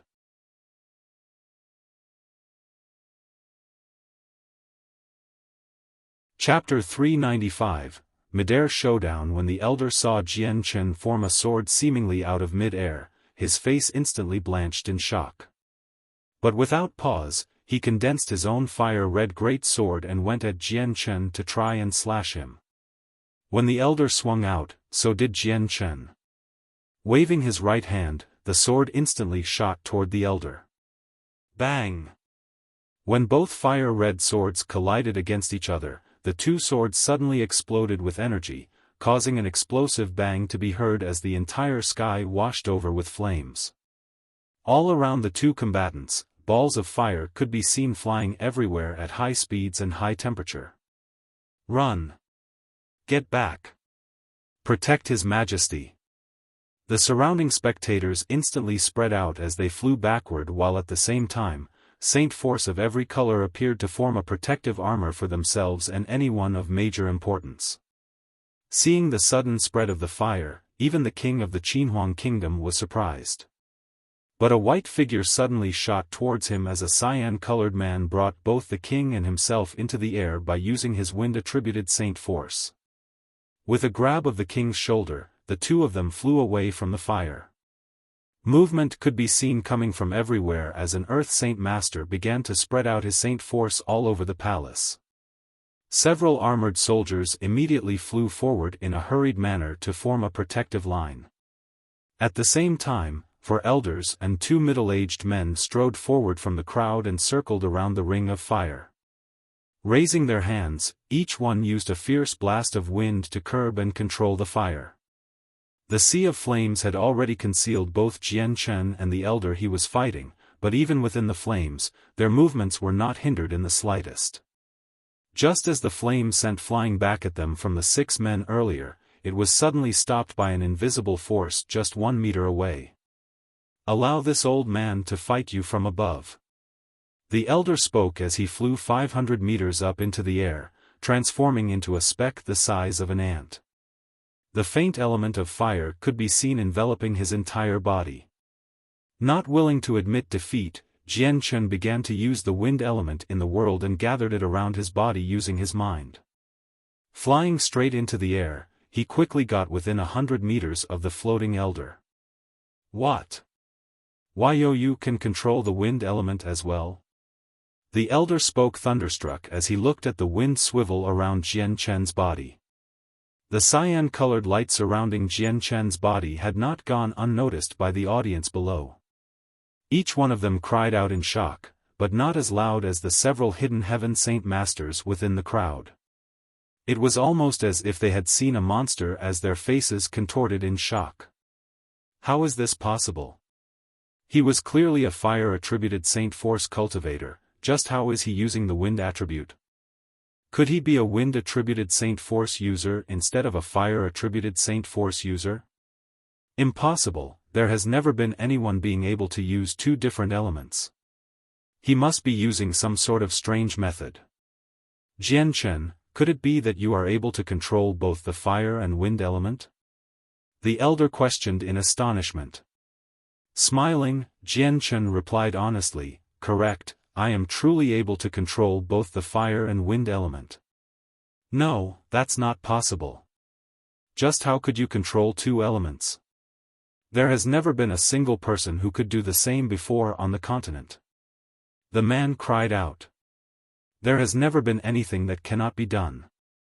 There are still many profound mysteries to the world, all that we know are merely the ones we have stepped into and understood. Although seeing Jian Chen take control of two elements in the world was extremely surprising, the elder calmed himself down quickly. You speak correctly, there are still many things unknown to us in the world. It seems this old man has forgotten himself. Pausing his breath, the fire sword appeared in his hand once more. Today, I shall find out for myself just how strong a wielder of two elements is. Smiling, Jian Chen raised both of his hands. Immediately, all of the pebbles within the nearby pond began to fly up as if a strange force was pulling it. Breaking through the water, the pebbles all floated around Jian Chen's body ominously. What is the meaning of this? How did the stones suddenly fly up into the air? What power is this? How is he doing it? At this even stranger sight, everyone could only gasp in surprise. Behind two Heaven Saint Master guards, the Qinhuang Kingdom King tilted his head to the sky. This Jian Chen is truly beyond what I imagined. At such a young age, he has reached the Heaven Saint Master realm. A genius like this comes only once every 1,000 years. One of the Heaven Saint Masters looked surprised at that. Why stop at 1,000 years? A talent like his comes every 10,000 years. If his skill grows without any complication, he will be a saint ruler at the very least. Becoming a saint king would be of no problem to him. Hearing this, the king paused in surprise. Even the princes standing behind the king were frightened at this.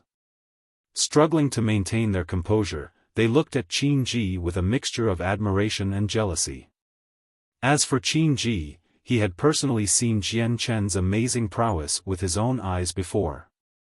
His mind had already thought of Jian Chen to be stronger than what his own words could say. By now, the Heaven Saint Master had thrown away all notions of belittling Jian Chen. Mustering all of his strength, the flames on his sword had begun to evaporate even the air around it. Jian Chen floated in midair as steady as a mountain as the wind blew past his figure ferociously. Both of his hands had already formed a fist right in front of his chest as the pebbles floating around him began to meld into the form of a sword that radiated with azure and violet sword chi.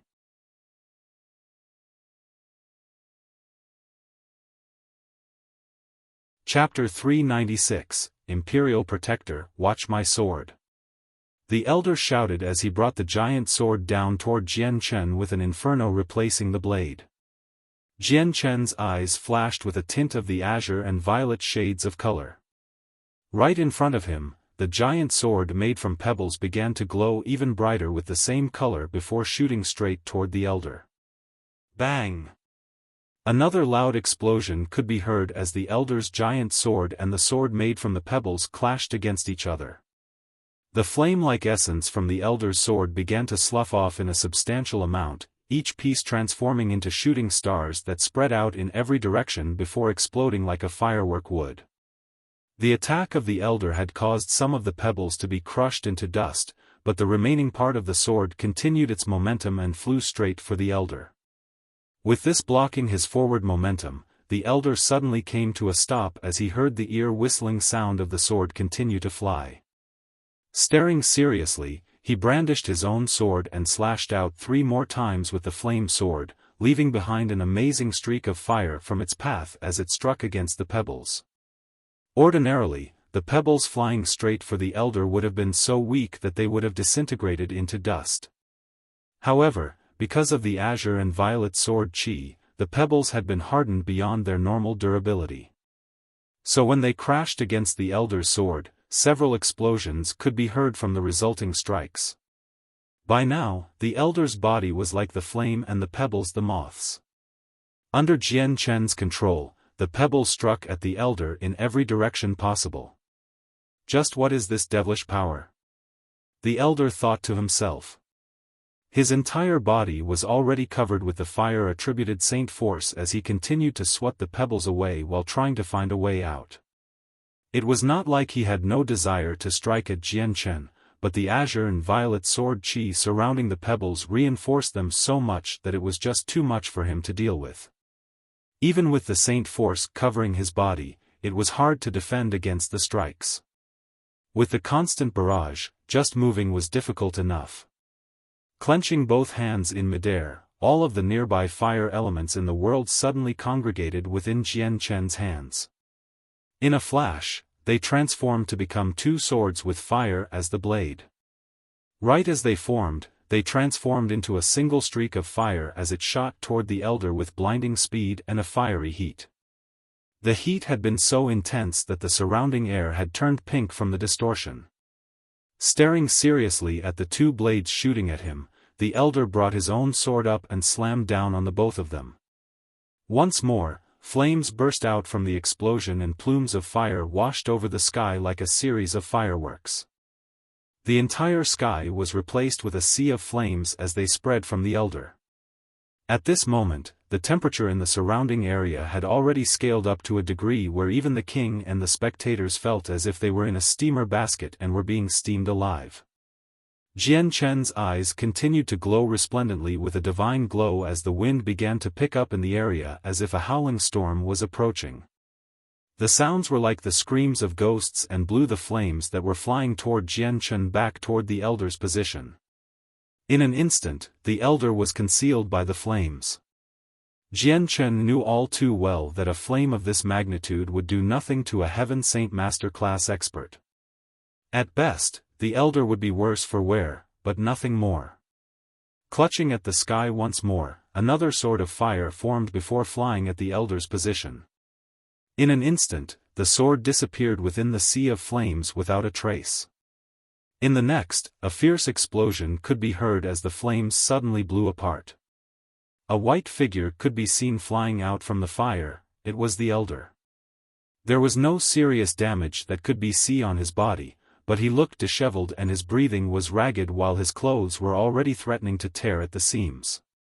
In all, the elder no longer looked as refined and calm as he did before the fight.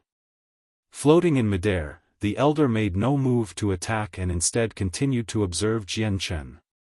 Jian Chen made no move either. He knew that the elder was only testing for his strength and was not actually fighting to kill him in a do-or-die match. The flames quickly receded from the skies, causing the temperature to drop as well. At the same time, the elder had a strange look on his face as if hesitating before finally sighing. This old man admits his loss. Smiling, Jian Chen cupped his hands together. Senior, you must be joking. This was only a test for my strength. Your true strength was not even shown completely. If you were to go all out, the conclusion would have been entirely different. The elder waved his hands dismissively. A loss is a loss. This old man is not someone that cannot accept a loss. Although I did not go all out, the amount of strength you're holding back would be stronger than mine still. Continuing to smile, Jian Chen said no more in opposition to the man and slowly descended to the ground. The two landed on the ground at the same time in front of the crowd, but not a single voice could be heard. Not even the king nor the relatives of the king dared make a sound and instead chose to look at the handsome face of the youngster in front of them. Not only was Jian Chen the youngest Heaven Saint Master they knew, but his strength was also beyond anyone's imagination. Even one of the imperial advisors had admitted defeat. At this moment, everyone felt their own strength completely dominated by Jian Chen. At the age of 20-something, he had already become a Heaven Saint Master. By the age of 50, or even 100, just what realm would he step into? Wah, Jian Chen, you are truly amazing to be able to reach the Heaven Saint Master realm. Suddenly from the crowd, the Princess of Funan began to clap and speak her praise. Princess Qin Shuang and Qin Yubing both looked at Jian Chen with a strange look. Aside from those three, the other rich daughters of the other families all began to stare at Jian Chen with a look of adoration and worship. Some of the daughters had even looked utterly entranced by him. Although Jian Chen's hair had all been burned away, he still retained his handsome looks. Combined with his young age, power as a Heaven Saint Master, and the honor given to him by the king, he was the Prince Charming to all of the rich daughters here. Ha ha ha, good, good, good. Jian Chen's strength has opened everyone's eyes here. Jian Chen, since you are the friend of Qin Ji, there is no need to see you as an outsider. If this king may, would I be so bold to call you a nephew? The king laughed merrily. Qin Ji had a gentle smile on his as he stood behind the king. At this moment, he could feel a strange feeling of happiness along with some shock. Jian Chen being a Heaven Saint Master was something he was shocked by as well. That was because with Jian Chen's actual age, this was a world-shaking revelation. Accepting the goodwill expressed by the king, Jian Chen accepted this without hesitation. This was something that was more beneficial than harmful, so he cupped his hands together. It would be an honor for this one. Looking pleased, the king spoke with a great smile, now that this battle is finished, let us all go back. Nephew Jian Chen, let us return to the palace. With that, he led Jian Chen with a friendly wave back toward the palace. On the way, he asked about Jian Chen's well-being and constantly treated him well. Hidden within the crowd, Xiaofan could only look at Jian Chen blankly. After a while, his entire face suddenly slackened. No way. There's no way. Just how is he a Heaven Saint Master? This has to be an illusion. Xiaofan sputtered as he muttered to himself, he was just in too much disbelief. At that moment, the still pale Wuxia walked up to Xiaofan. Seeing the slackened face of surprise, Wuxia sighed with some blame to his voice, you've offended a person, someone you cannot afford to offend. Even Imperial Advisor Pu Ta wasn't his opponent, it seems that even your grandfather would not be able to win against him. This won't do, I must report this situation to your grandfather. Hearing this, Xiaohan's face blanched as he pulled on Wuxia's arm hopefully, Uncle Wuxia, do you think grandfather will try and get justice for me? Hearing this, Wuxia whipped around to look at Xiaofan fiercely, how could you be so muddle-headed? Don't bring up this again and be careful of what you say. Jian Chen is a Heaven Saint Master with unparalleled skill. He has curried favor with His Majesty and wouldn't be threatened by your grandfather at all. If you don't know what it means to repent, then even your grandfather will be hurt by this. Turning white, Xiaofan asked with a trembling voice, Uncle Wuxia, what do you think I should do then? Sighing, Wuxia spoke, you should go apologize to Jian Chen. I must report this matter to your grandfather. By the end, I hope we transform this major problem into no problem. Quickly, everyone returned to the previous palace hall. The king led Jian Chen to the front before sitting on the imperial throne. Ordering the maid to bring a luxurious chair for Jian Chen to sit on, he began to treat him as if Jian Chen was a treasured son. This conduct toward Jian Chen had not gone unnoticed by the other princes. Each one began to smile and express their goodwill toward him as if it was only right that Jian Chen should have been treated like this to begin with. Unable to conceal his glee, the king of the Qinhuang kingdom looked around before clearing his throat. Now that everyone is here, your king would like to order a decree.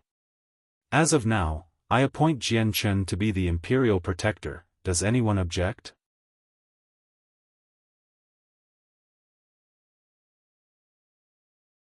Chapter 397, Status. Unable to conceal his glee, the king of the Qinhuang kingdom looked around before clearing his throat. Now that everyone is here, your king would like to order a decree. As of now, I appoint Jian Chen to be the imperial protector. Does anyone object? As the king gave his decree, the entire hall descended into a quiet calm. Each one looked at the king in a mixture of astonishment and disbelief. An imperial protector and imperial advisor were two different ranks. An imperial protector was higher in power and authority than an imperial advisor. An imperial protector could mobilize the army at a whim and even order the imperial advisors to manage any affair. Another terrifying power that an imperial protector had was the ability to behead an incapable ruler or any incompetent official. This was to say that their power was even above that of the nobility of the kingdom.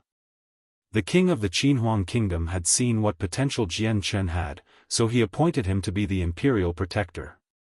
The decree of the king not only stunned the audience, but even Qin Ji, who was standing next to him. There was a look of utter shock on his face and a blankness had entered his mind. Half a moment later, the silence was broken as a white-haired elder came forward with his hands cupped together. "Your Majesty, this cannot do.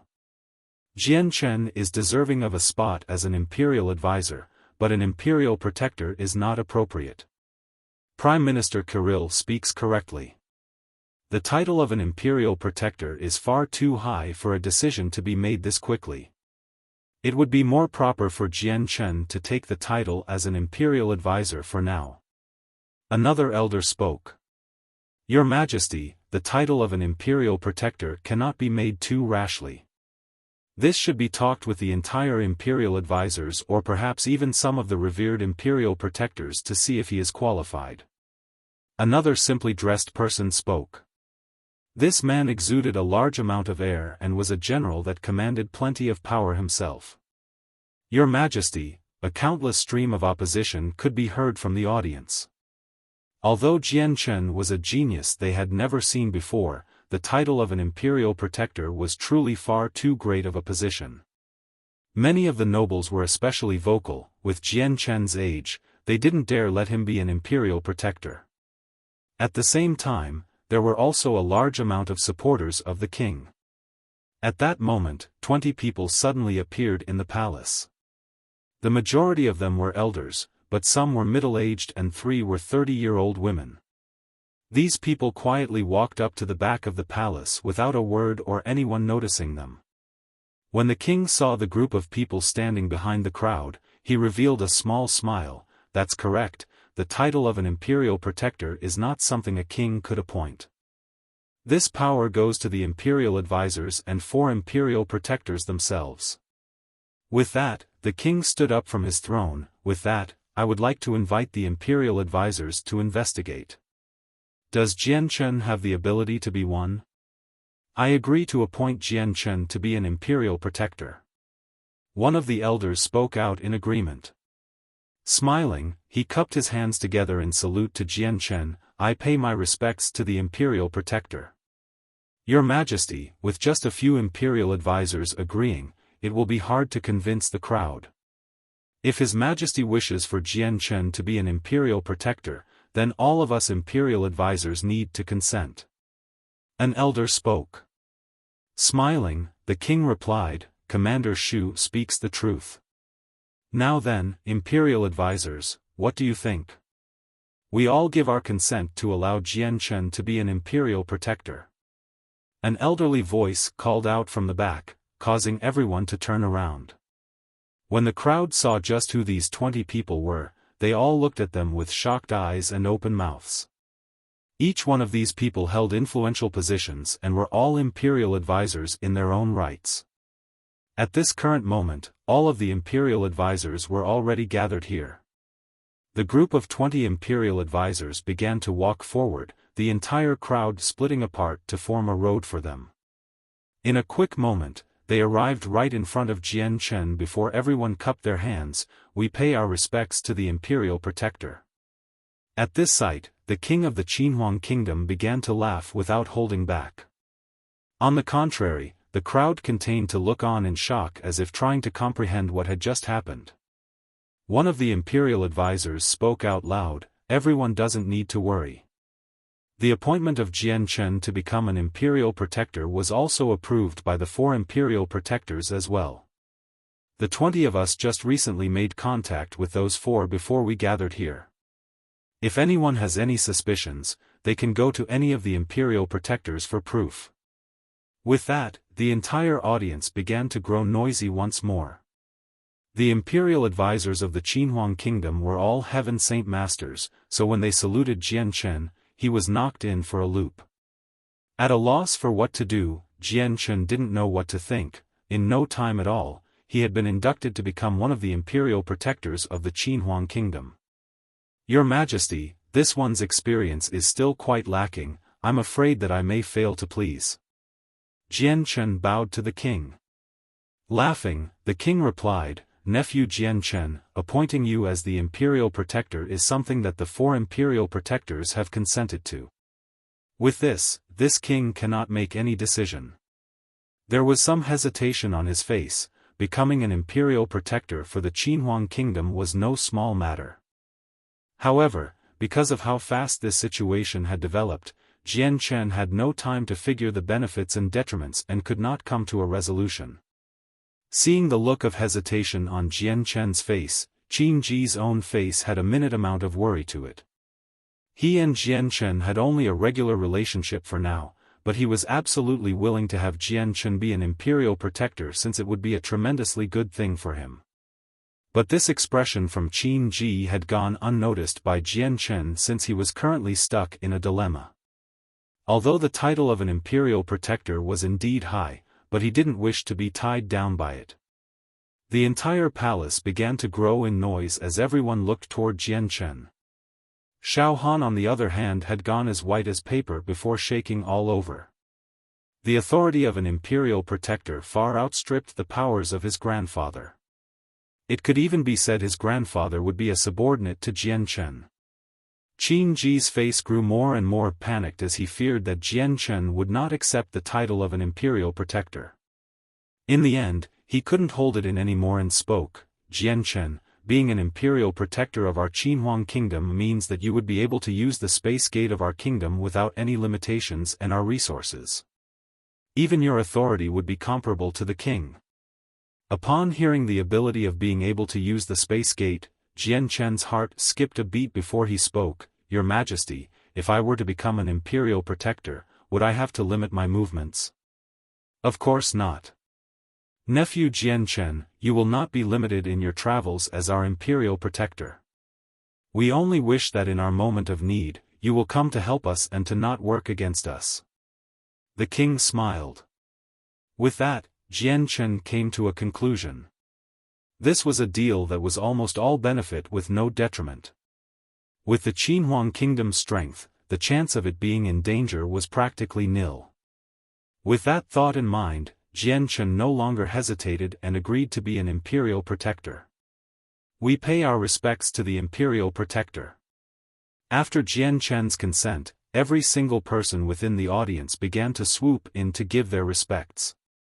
The title of an imperial protector was extremely illustrious and was far more powerful than even the lord and sometimes even the king of the kingdom. With at least half of the imperial protector's agreement, noble could be removed from his position without even the king being able to overturn it or risk a large war. From this, it could be seen that an imperial protector was a powerful entity. Afterward, the nobles and the imperial advisors began to congratulate and pull Jian Chen into their good graces. Although Jian Chen's young age had caused everyone to belittle him at first, his potential was not ignorable to anyone. His future was something no one would be able to predict, and even the 4 imperial protectors were astounded by him. Jian Chen becoming an imperial protector made Qin Ji extremely happy. His smile could illuminate the night and could not be masked. Jian Chen's appearance had truly taken the spotlight for the events of today. It was originally a day of celebration for the king's 50th birthday, but instead of the king being the main character, the great winds had been stolen by Jian Chen. However, the king wasn't sad in the very least. The smile on his face could not be said to be unhappy at all. For the king to be able to make a great genius become their imperial protector, this was a great honor for the Qinhuang kingdom. In the future, it could be possible that the Qinhuang kingdom would be able to stand alongside the 3 great empires of the Tianyuan continent. You're tuning in to the Xiaofan's Wuxia Tales YouTube channel. Don't forget to subscribe and join us on this journey to catch the most captivating stories.